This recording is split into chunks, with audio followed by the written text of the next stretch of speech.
ವಕ್ರತುಂಡ ಮಹಾಕಾಯ ಸೂರ್ಯಕೋಟಿ ಸಮಪ್ರಭೆ ನಿರ್ವಿಘ್ನಂ ಕುರುವೆ ದೇವ ಸರ್ವಕಾರ್ಯೇಷು ಸರ್ವದಾ ಸರ್ವಕಾರ್ಯೇಷು ಸರ್ವದಾ ಸರ್ವಕಾರ್ಯೇಷು ಸರ್ವದಾ ಎನ್ನುವಂತೆ ಈ ನಡೀತಕ್ಕಂಥ ಈ ಧಾರ್ಮಿಕ ಕಾರ್ಯಕ್ರಮಕ್ಕೆ ಯಾವುದೇ ವಿಘ್ನವನ್ನು ಬರದಂತೆ ಕಲ್ಮಿಷು ದೇವ ಎಂದು ಶ್ರೀ ವಿನಾಯಕನನ್ನ ತನ್ನ ಪವಿತ್ರವಾಗಿರ್ತಕ್ಕಂಥ ಪಾದಾರಂಭಗಳಲ್ಲಿ ಕೂಡ ಅನಂತ ಕೋಟಿ ನಮನಗಳನ್ನು ಪ್ರಣಾಮಗಳನ್ನು ಸಲ್ಲಿಸುತ್ತಾರೆ.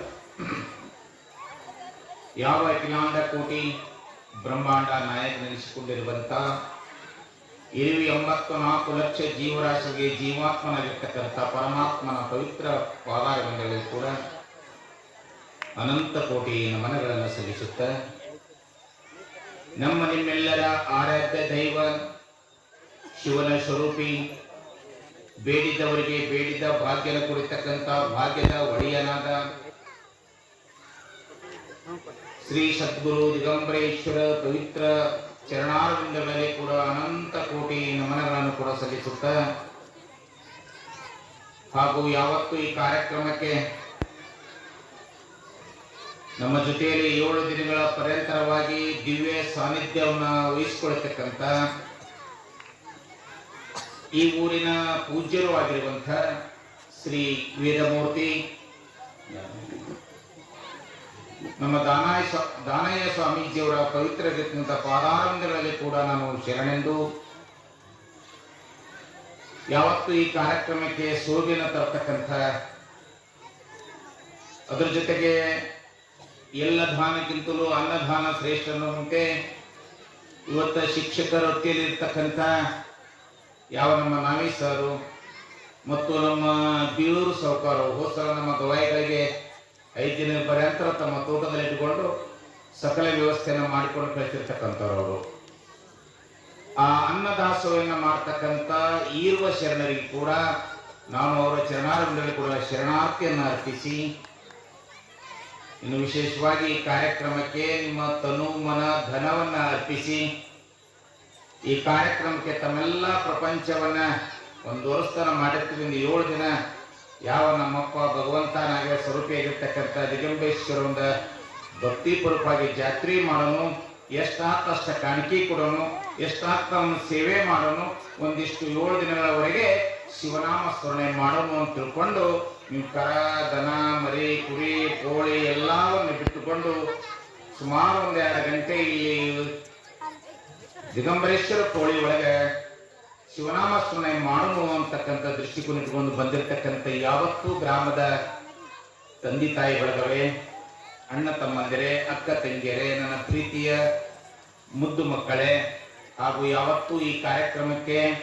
ಈ ದಿಗಂಬರೇಶ್ವರ ದೇವಸ್ಥಾನದ ಕಮಿಟಿ ಎಲ್ಲ ಸರ್ವ ಸದಸ್ಯರಿಗೂ ಹಾಗೂ ಅವರಿವರು ಎನ್ನದೆ ಇವತ್ತೇನು ವಿಶೇಷವಾಗಿ ಬರೀ ಕೊಡೋರಿದ್ದೀವಿ ಮಾಡಿ ಹಾಕೋರು ಬೇಕಲ್ಲ, ಅದಕ್ಕೆ ಬತಗುಣಿಗೆ ಗ್ರಾಮದಿಂದ ಇಲ್ಲಿವರೆಗೆ ಬಂದು ನಮಗೆ ಅನ್ನಪ್ರಸಾದ ಸೇವೆಯನ್ನು ಮಾಡಕ್ಕೆ ಬಂದು ಅಡಿಗೆ ಮಾಡಲು ಬಂದಿರತಕ್ಕಂಥ ಶರಣರಿಗೆ ಕೂಡ ತಮ್ಮೆಲ್ಲರಿಗೆ ಮತ್ತೊಮ್ಮೆ ನಾನು ಶರಣಾರ್ಥಿಯನ್ನು ಅರ್ಪಿಸುತ್ತಾ,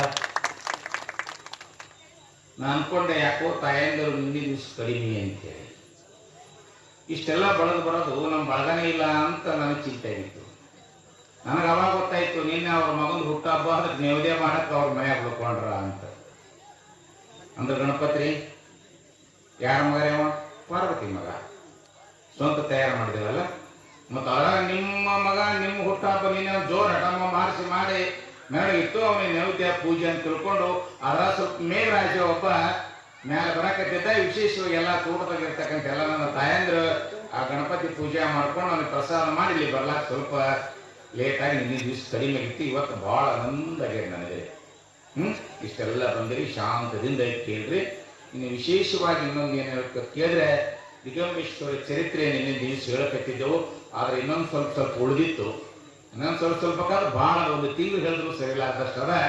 ಆದರೂ ಕೂಡ ನಿನ್ನೆ ಸ್ವಲ್ಪ ಹೇಳ್ಬೇಕು, ಇನ್ನೊಂದು 15 ಮಿನಿಟ್ ಹೇಳಬೇಕಾಗಿತ್ತು. ಅವ್ರು ಮಳೆರಾಜಿ ಬರ್ತಿದ್ದ, ಆದರೂ ತಾಯಂದರು ಮಳೆ ನಿಂತರೂ ಈ ಮರದನ ಹನಿ ನಿಂದಿರುವುದಿಲ್ಲ ಅಂತ ಹೇಳ್ತಾರಲ್ಲ, ಹಂಗೆ ಕೊಡದ ಮೇಲೆ ನಿಂತಿದ್ದ ನೀರು ತಲೆ ಮೇಲೆ ಹಂಗ ಸೋರ್ತಿತ್ತು, ಹಂಗಾಗಿ ಕೇಳ್ತಿದ್ರು. ಅದಕ್ಕೆ ನಿನ್ನೆ ಸರಿಯಾಗಿ 1 ಗಂಟೆ ಒಳಗನೆ ಪ್ರವಚನ ವಿರಾಮ ಕೊಟ್ಟು ಬಿಟ್ಟೆವು. ಅದಕ್ಕೆ ಇವತ್ತು ನೋಡ್ರಿ ಅಂತ ವಿಶೇಷ ನಾವು ಬರೀ ಹಿಂದಿನ ಪವಾಡಗಳನ್ನು ಹೇಳ್ಕೊತ ಹೊಂಟಿದ್ದೋ ಇವತ್ತು ನಿಮ್ಮ ಮುಂದೆ ಪವಾಡ ಆಗಿಬಿಡ್ತೀವ. ಯಾರು ಹೇಳೋದು ಬೇಕಾಗಿಲ್ಲ. ಪ್ರತ್ಯಕ್ಷ ಕಂಡ್ರು ಪ್ರಮಾಣಿಸಿ ನೋಡಬೇಕು ಅಂತ ಹೇಳ್ತಾರೆ. ಇವತ್ತ ಯಾವ ದಿಗಂಬೇಶ್ವರನಲ್ಲಿ ಪ್ರಾರ್ಥನೆ ಮಾಡಿ, ಇಪ್ಪ ನನ್ನ ಮಗಾರೇ ಶಿಕ್ಷಣ ಕಲಿಸ್ಯಾನ, ಅವನು ಒಂದು ಒಳ್ಳೆಯ ಉದ್ಯೋಗವನ್ನು ಕೊಡುವಂತ ತಿಳ್ಕೊಂಡು ಆ ಭಗವಂತನಲ್ಲಿ ಪ್ರಾರ್ಥನೆಯನ್ನು ಮಾಡಿದಾಗ ಆ ಪ್ರಾರ್ಥನೆಗೆ ಮೆಚ್ಚಿ ಆ ಭಗವಂತ ಅವನಿಗೆ ಬೇಡಿದ ವರವನ್ನು ಕೊಟ್ಟು ಬಿಟ್ಟ. ನೋಡ್ರಿ, ಯಾವಾಗ ಭಗವಂತನ ಮೆಚ್ಚಿನ ವರ ಕೊಟ್ಟ ನನ್ನ ಮೇಲೆ ಅಳಿಲು ಸೇವೆ. ಅಳಿಲು ಅಂದ್ರೆ ಶ್ರೀರಾಮಚಂದ್ರ ಸೀತೆಗೋಸ್ಕರವಾಗಿ ಸೇತುವೆನ ಸಮುದ್ರಕ್ಕೆ ಕಟ್ಟುವ ಕಾಲಕ್ಕೆ ಅಳಿಲು ಅಂದ್ರೆ ಇಳಿಸಿ ಗೊತ್ತದಲ್ರಿ. ಅದು ಏನು ಮಾಡ್ತಿತ್ತು ಕೇಳಿದ್ರೆ ಸಮುದ್ರದೊಳಗೆ ಮುಳುಗಿ ಉಸುಕನಾಗ ಉಳ್ಳಾಡಿ ಬಂದು ಆ ಸೇತುವೆ ಮೇಲೆ ಮೈ ಜಾಡ್ತಿದ್ದಂತ, ಉಸುಕು ನಮ್ದು ಇಷ್ಟು ಬೀಳೆ ಅಂತ. ಅವಾಗ ಅಳಿಲು ಸೇವೆ ಮಾಡುವನ್ನ ಕಂಡು ಶ್ರೀರಾಮಚಂದ್ರ, ನೀನು ಶಾಶ್ವತ ಸೂರ್ಯಚಂದ್ರ ಇರುವವರೆಗೂ ನಿನ್ನ ಹೆಸರು ನಾಮವನ್ನು ಇರ್ಲಿಪ್ಪ ಅಂತ ತಿಳ್ಕೊಂಡು ಆ ಅಳಿಲು ಸೇವೆ ಅಂತ ಶಾಶ್ವತ ಇರ್ಲಿ ಅಂತ ತಿಳ್ಕೊಂಡು ಆಶೀರ್ವಾದ ಮಾಡ್ದ. ಅದು ಸಣ್ಣ ಪ್ರಾಣಿಗಳಿಗೆ 5 ಬೆರಳು ಮೂಡಿಲ್ಲ, 3 ಬೆರಳು ಮಾತ್ರ ಅಳಿಲಿ ಮೇಲಲ್ಲ. ಅದು ಶ್ರೀರಾಮಚಂದ್ರನ ಆಶೀರ್ವಾದದಿಂದ ಅಂತ ಹೇಳ್ತಾರೆ ಪ್ರಾಣಿಗಳು. ಹಾಗೆ ಈ ಭಗವಂತಗೆ ಈಶ್ವರ ಕೂಡ ತಾಕತ್ ನಮ್ಗೆ ಎಷ್ಟು ಇರ್ತೈತ್ರಿ? ಅವನೇ ನಮಗ್ ಕೊಡವ, ನಾವು ಅವನಿಗೆ ಕೊಡೋ ತಾಕತ್ ಎಷ್ಟು ಇರ್ಲಿ. ನಮ್ದು ಸ್ವಲ್ಪ ಭಗವಂತ ಕೊಟ್ಟಿದಾಗ ಅಳಿಲು ಸೇವೆ ಅವನಿಗೆ ಇರ್ಲಿ ಅಂತ ತಿಳ್ಕೊಂಡು ಮೊದಲನೇ ಪಗಾರ 51,000 ರೂಪಾಯಿ ಶ್ರೀ ದಿಗಂಬರೇಶ್ವರ ಚರಣಕ್ಕೆ ಅರ್ಪಿಸಿದ್ರಲ್ಲ, ಅವನಿಗೆ ಭಗವಂತ ಆಯುಷ್ಯ ಆರೋಗ್ಯನ ಕರುಣಿಸಿದೆ ಅಂತ ತಿಳ್ಕೊಂಡು ವಿಶೇಷವಾಗಿ ನಿಮ್ಮೆಲ್ಲ ತಂದೆ ತಾಯಿ ಆಶೀರ್ವಾದ ಇಂಥ ಮಕ್ಕಳಿಗೆ ಸದಾಕಾಲ ಇರಲಿ. ಆ ಭಗವಂತ ಎಲ್ಲರಿಗೂ ಕೂಡ ಆಯುಷ್ಯ ಆರೋಗ್ಯ ಕರುಣಿಸಲಿ ಅಂತಕ್ಕಂಥ ಪ್ರಾರ್ಥನೆಯನ್ನು ಕೂಡ ದಿಗಂಬರೇಶ್ವರನೆಲ್ಲ ಮಾಡ್ಕೊತ ನಿನ್ನೆ ದಿವಸ ಬಹಳ ಚಂದಾಗಿ ದಿಗಂಬೇಶ್ವರ ಚರಿತ್ರೆ ನಡೀತಾ ಇತ್ತು. ನಡೀತಾನೆ ಯಾರಪ್ಪ ಅಂತ ಕೇಳಿದ್ರೆ ಇಲ್ಲಿ ಭೈರಪ್ಪ ಮುತ್ಯ ಮತ್ತು ಬಸವಣ್ಣಪ್ಪ ಗೌಡರು ಮತ್ತು ನರಸಪ್ಪ ಗೌಡರು, ನಮ್ಮ ಈರಣ್ಣ ಗೌಡರು ಎಲ್ಲ ಹಳೆ ಮುಂದಿದ್ದರು. ಅವರೆಲ್ಲರೂ ಕೂಡ ಏನು ಮಾಡಿದ್ರು ಅಂತ ಕೇಳಿದ್ರೆ, ಬಂದಾಗಿದ್ದಿರ್ತಕ್ಕಂಥ ಮುತ್ಯನಂದಪ್ಪ ಊರಾಗ ಬಾರೋ, ಊರು ಬೆಳಿಬೇಕಾಗ್ಯದ, ಊರಾಗ ಜನ ಐತಿ, ನೀನು ಹೊಲದಾಗೆ ಕೂತ್ರಿ ಹ್ಯಾಂಗ, ನೀ ಎಲ್ಲಿ ಇರ್ತಿ ಸುತ್ತ ನಮ್ಮ ಹೊಲದ ಬಾ ಅಂತ ತಿಳ್ಕೊಂಡು ನಮ್ಗೆ ಕರ್ಕೊಂಡು ಬಂದಿದ್ರು. ಬಂದ ಮೇಲೆ ಅದೆಲ್ಲ ಇತಿಹಾಸ ಅಂತ ನಿನ್ನೆ ಹೇಳೇವಿ.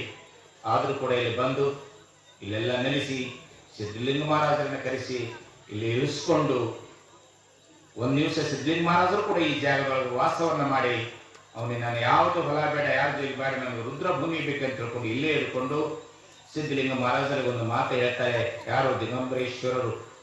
ನೋಡ್ರಿ ಏನ್ ಹೇಳ್ತಾರಂದ್ರೆ, ಅಪ್ಪ ನಿನ್ನ ಜಾತ್ರೆ ನನಗಿಂತಲೂ ದೊಡ್ಡದಾಗಲು, ನನ್ನ ಜಾತ್ರೆ ಸಣ್ಣದಾಗಲಿ ಅಂತ. ಯಾಕಂದ್ರೆ ನಾ ಅಂತಕ್ಕಂಥದ್ದು ಬರಬಾರ್ದಂತ ನೋಡ್ರಿ ಶರಣರೇ, ಎಂತ ವಿಚಾರ ಅದು.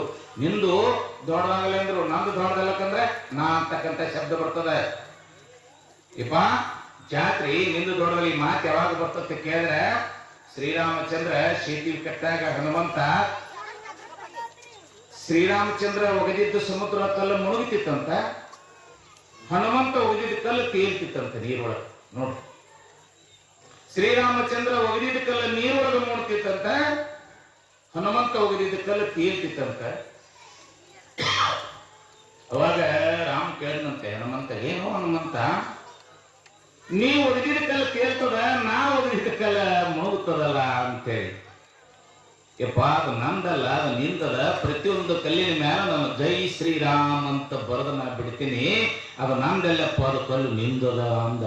ಅದಕ್ಕೆ ಅದು ತೇಲ್ತಿತ್ತು, ನಾ ಒಗ್ದಿದ್ದ ಕಲ್ಲು ಮುಳುಗ್ತಿತ್ತಲ್ಲಪ್ಪ ಅಂತ ಕೇಳಿದ್ನಲ್ಲ, ಅದು ನಾ ಅಂತಕ್ಕಂಥ ಶಬ್ದ ಬಂದಿತ್ತು.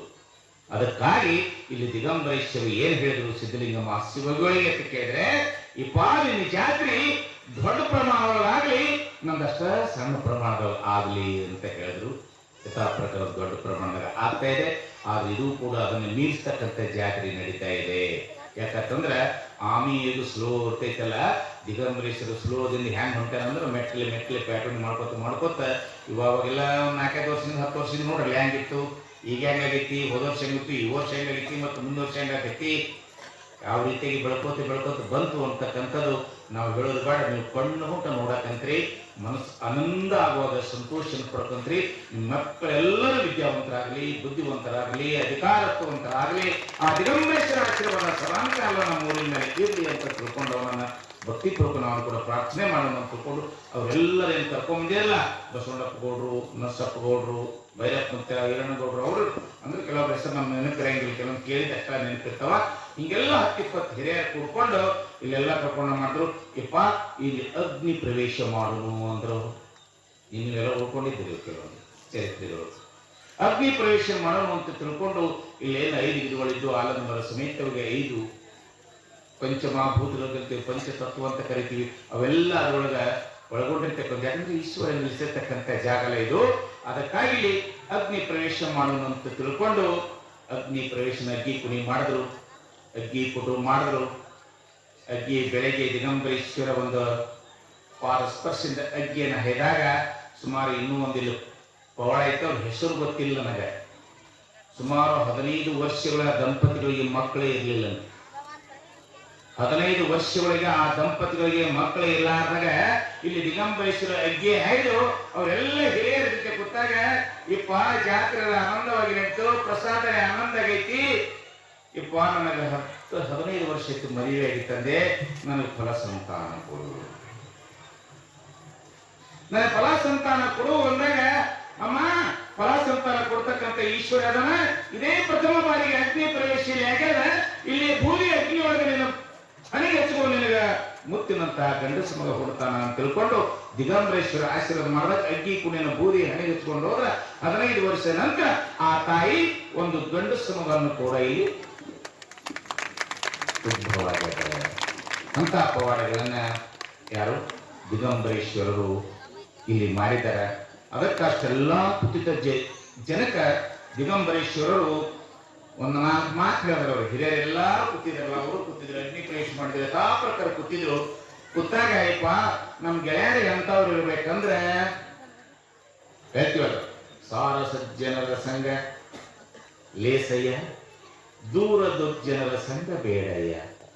ನಮ್ಮ ಸಂಘ ಹೆಂಗಿರ್ಬೇಕಂದ್ರೆ ಸಜ್ಜನರ ಸಂಘ ಹೆಜ್ಜೇನು ಸವಿದಂತೆ, ದುರ್ಜನರ ಸಂಘ ಬಚ್ಚಲ ರೊಚ್ಚಿನಂತಿಕ್ಕು ಅಂತ ಸರ್ವಜ್ಞ. ನಾವು ಒಳ್ಳೆಯವ್ರ ಸಂಘ ಮಾಡಿದೆವು ಅಂದ್ರೆ ನಮ್ಗೆ ಒಳ್ಳೆತನ ಬರ್ತೈತಿ, ಕೆಟ್ಟವ್ರ ಸಂಘ ಮಾಡಿದೆವು ಅಂದ್ರೆ ನಮ್ಮ ಗುಣಗಳೆಲ್ಲ ಕೆಟ್ಟ. ಸಂಘ ದೂಷಣೆ ವಿನ ಯಾವತ್ತೂ ಹುಟ್ಟಿದ ಮಗ ದುಷ್ಟ ಆಗಬೇಕು, ಕೆಟ್ಟ ಆಗಬೇಕು, ನಾವು ಹಂಗ ಪಾಪಿಷ್ಟ ಆಗಬೇಕು, ಕರಂಗಿರಿ ಆಗಬೇಕಂತ ಯಾರ ಭಾವನೆಗಳಿಲ್ಲ. ಎಲ್ಲರೂ ಹೇಳ್ತಿರಲ್ಲ, ಸಣ್ಣ ಮಗು ಇದ್ದಾಗ ಮಗನನ್ನ ಏನಂತ ಆಡ್ತೀರಿ, ನನ್ನ ಮಗ ರಾಜ, ನನ್ನ ಮಗ DCM, ನನ್ನ ಮಗ ಪೋದ್ದಾರೇನ, ನನ್ನ ಮಗ SP ಕಡೆ ನಮ್ಮ ಅವನು ಗಾಂಡೇನ ಅಂತೀರಿ. ಹೌದಿಲ್ಲ ಮತ್ತೆ ಅನ್ನೋರು ಸಹಜವಾಗಿ ಹೌದು.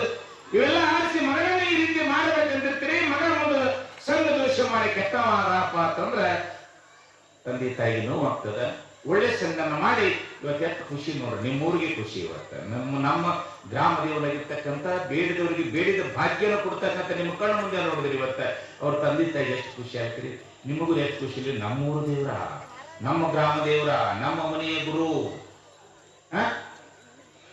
ಅವನ ಗುರುವಿನ ನಾಮಸ್ಮರಣೆ ಮಾಡಿಕೊಟ್ಟು ಅವನ ವಿದ್ಯಾಭ್ಯಾಸದಲ್ಲಿ ಕಷ್ಟವನ್ನು ಪಟ್ಟು ಇವತ್ತ ಆನಂದದಿಂದ ತನ್ನ ಸಂತೋಷ ತಂದೆ ತಾಯಿ ಖುಷಿ ಆಗುವಂಗೆ ಇಲ್ಲಿ ತಂದು ಭಗವಂತಗ ತನ್ನ ಕಾಣಿಕೆಯನ್ನು ಕೊಡೋದು ಎಷ್ಟು ಖುಷಿ ಆಗ್ಬಿಡ್ತಲ್ಲ.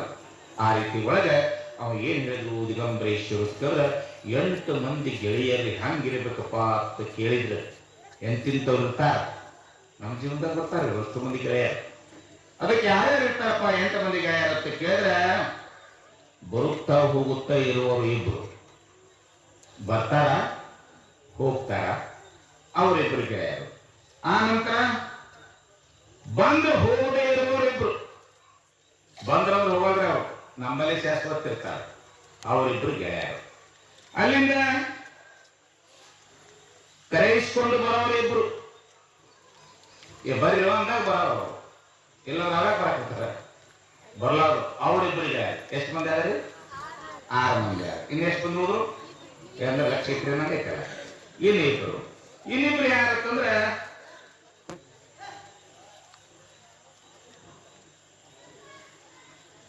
ಕರೆಯದೇ ಬರುವವರು 2.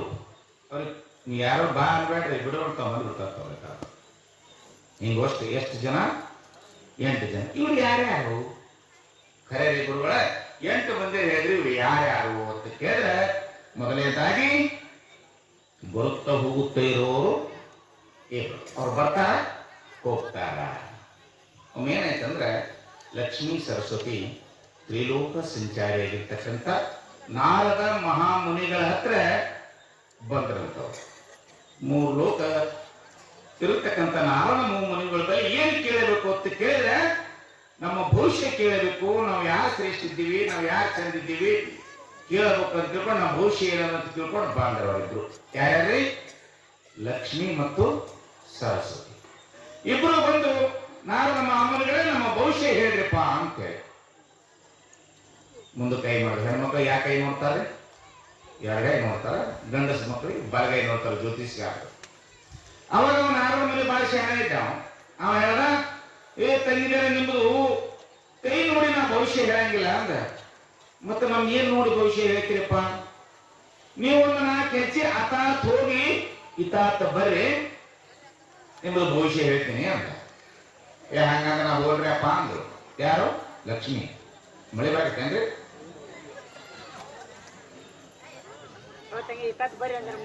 ಈಗ ಬರ್ರಿ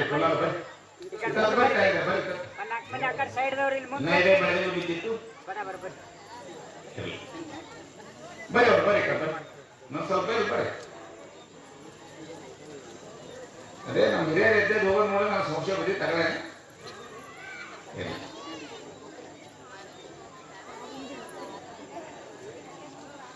ಹೋದ ಸಲ ಮಳೆಗಾಗಿ ಪ್ರಾರ್ಥನೆ ಇತ್ತು, ಈ ವರ್ಷ ಮಳೆ ಆನಂದ ಕೊಟ್ಟಂದೇವ್ರು. ಏರಿ ದನ ಕರ ಎಲ್ಲ ಆನಂದವಾಗಿರ್ತಾವ, ಬೆಳೆಗಳು ಆನಂದವಾಗಿರ್ತಾವ, ಬೋರ ಬಾವಿಗೆ ನೀರು ಇರ್ತಾವ.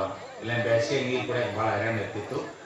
ಅದಕ್ಕೆ ಹೇಳಿದ್ದು ಮಳೆ ಬಂದ್ರೆ ಕೆಟ್ಟಲ್ಲ, ಮಗ ಉಂಡಿದ್ದು ಕೆಟ್ಟಲ್ಲ ಅಂತೇಳಿ ತಾಯಿ ಹೇಳಿದ್ದು ಮಾತ. ಈಗ ಲಕ್ಷ್ಮಿ ಮತ್ತು ಸರಸ್ವತಿ ಇಬ್ಬರು ಭವಿಷ್ಯ ಕೇಳುವಾಗ ನಾರದ ಮಾಮೂಲು ಜನ ಸ್ವಲ್ಪ 4 ಹೆಜ್ಜೆ ಹೋಗಿ ಬರೆಯುವ ಅಂತ ಕೇಳಿದಾಗ ಲಕ್ಷ್ಮಿ ಅತಾತ್ ಹೋಗಿ ಇತಾತ್ ಬಂದು. ಯಾರೋ? ಲಕ್ಷ್ಮಿ. ಇತಾತ್ ಬಂದು 4 ಹೆಜ್ಜೆ ನಾರದ ಮನೆಗಳು ಹೇಳಿದ್ರು, ಯವ್ವ ತಾಯಿ ನೀವು ಹೋಗಕ್ ಚಂದ ಕಾಣಿಸ್ಲಿಲ್ಲ, ನೀ ಏನು ಬರ್ತಿದ್ದಲ್ಲ, ನೀ ಬರಾಗ ನೋಡ್ಬೇಕು. ಜಗತ್ತಿನೊಳಗೆ ನಿನ್ನಷ್ಟು ಸೌಂದರ್ಯವತಿ ಯಾರು ಇಲ್ಲ. ಅಂತ ಸೌಂದರ್ಯವತಿ, ಅಂತ ಗುಣವಂತಿ, ಅಂತ ರೂಪವಂತಿ ಈ ತ್ರಿಲೋಕನ ಸುತ್ತಲೂ ಕೂಡ ನಿನ್ನಂತ ಸೌಂದರ್ಯವತಿ ಯಾರು ಇಲ್ಲ. ಅಷ್ಟು ಶ್ರೇಷ್ಠವಾಗಿರ್ತಕ್ಕಂಥವಳು ನೀನವ ಅಂತ ಲಕ್ಷ್ಮೀ ಹಾರ. ಹೋಗಾಗ ಚಂದಿಲ್ಲ, ಬರಾಗ ಚಂದಿದ್ದೀವಿ ಅಂದ್ರೆ ಅರ್ಥ. ದುಡ್ಡು ಬರ್ತಿತ್ತಂದ್ರೆ ಲಕ್ಷ್ಮಿ ಅಂದ್ರೆ ದುಡ್ಡು, ಬರಾಗ ಬಾಳ ಚಂದ. ನಿಮ್ಮ ಮಾಲಕರು ಎಲ್ಲರೂ ಪ್ರವಾಸ ಕೊಯ್ದ್ರೆ ಬರಾಗ ರೇಷ್ಮೆ ಸೀರೆ ಅವಳು ತಂದಿರಂದ್ರೆ ರಾಜ ಅಂತೇಳಿ. ಅಕಸ್ಮಾತ್ ಬರಗೈಲೆ ಬರ್ತಂದ್ರ ಬೈದು ಬಿಡ್ತೀರಿ. ಅಕಸ್ಮಾತ್ ಪಗಾರ ಮತ್ತು ಏನಾದ್ರು ಹೊಸ ಪ್ರೀತಿ, ಒಂದು ಬಂಗಾರ ಬಳಿ, ಒಂದು ಲಾಕೆಟ್, ಏನಾದ್ರೂ ವಜ್ಜತಿಕೆ ಗೆಜ್ಜತಿಕೆ ಅಂತೀರಿ. ನಮ್ಮ ಆಗಿರೋದಲ್ಲ ಅಂತವೇನು ಸಾಮಾನ್ಯ ತಂದ್ರೆ ನಮ್ಮ ಮನೆ ದೇವರು ಅಂದ್ರೆ ಬೇರೆ ಏನ್ ಕಾಳಜಿ ಮಾಡಿದ್ದೆ ಬೆಡಿದ್ದೆ ಉಣಿಸೋದಿಲ್ಲ ಅಂದ್ರೆ ಗಡಿಗೆ ಹೊಡೆದು ಹೋಗ್ತಿತ್ತು.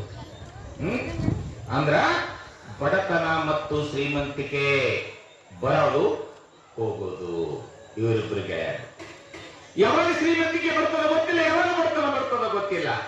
ಅವರಿಬ್ಬರಿಗೆ ಹೇಗಿರ್ತಾರಂದ್ರೆ, ಇದು ಯಾರು ಹೇಳ್ತಿರು? ದಿಗಂಬರೇಶ್ವರರು ಹೇಳ್ತಿರು, ಗ್ರಾಮದ ಹಿರಿಯರನ್ನ ಕುಂದಿಸ್ಕೊಡತ್ತಮ್ಮ, ಇದು ಯಾವಾಗ ಬರ್ತದ ಗೊತ್ತಿಲ್ಲ, ಯಾವಾಗ ಹೋಗ್ತದ ಗೊತ್ತಿಲ್ಲ, ಅದು ಬರ್ಲಿ ಹೋಗ್ಲಿ, ನೀವು ಮಾತ್ರ ಕುಗ್ಗಬೇಡ್ರಿ ಅಂತ ಹೇಳ್ತಿದ್ದ. ಅಂದ್ರೆ ಲಕ್ಷ್ಮೀ ಬರಾಗ ಖುಷಿ ಇರ್ತೈತಿ, ಹೋಗಾಗ ಕಣ್ಣ ನೀರು ಕಪಾಲಿ ಬರ್ತಾನೆ. ಯಾರಿಗೆ ಕೊಡ್ಲಿ ಎಷ್ಟರ ಅಡಚಣೆ ಇದ್ದು ಹೆಂಗ್ ಮಾಡೋಣಪ್ಪ ಅಂತ ತಿಳ್ಕೊಂಡು ಭಯಂಕರ ನೋವಾಗ್ತದ. ಅದನ್ನೇ ಲಕ್ಷ್ಮಿ ಬರ್ತಿದ್ದೆ, ಸಿರಿ ಬರುವ ಕಾಲಕ್ಕೆ ಕರಬಂಡಿ ಹೇಳದಂತೆ ಈಗೇನೋ ಹಿಂಗ ಮಣ್ಣು ಹಿಡಿದ್ರೆ ಹಂಗಾಗ್ತದ, ಲಕ್ಷ್ಮಿಯ ಮನೆ ಕಾಲು ಮುರ್ಕೊಂಡು ಬಿದ್ದಾಳ ಅಂತ ಹೇಳ್ತಾರೆ. ಹೌದು, ಅದಕ್ಕ ಬಡತನಕ ಶ್ರೀಮಂತಿಕೆ ಅಂತಕ್ಕಂಥ ಇಬ್ಬರು ಗೆಳೆಯರು ಬರ್ತಾರ ತಮ್ಮ, ಹೋಗ್ತಾರ, ಅದು ಚಿಂತೆ ಮಾಡಬೇಡ್ರಿ ಅಂತ ಹೇಳ್ತಿದ್ದಾರೆ. ಇನ್ನು ಸರಸ್ವತಿ ಹೋಗಿ ಬಂದ್ಳ. ಅವಾಗ ಹೇಳಿದ ನಾವು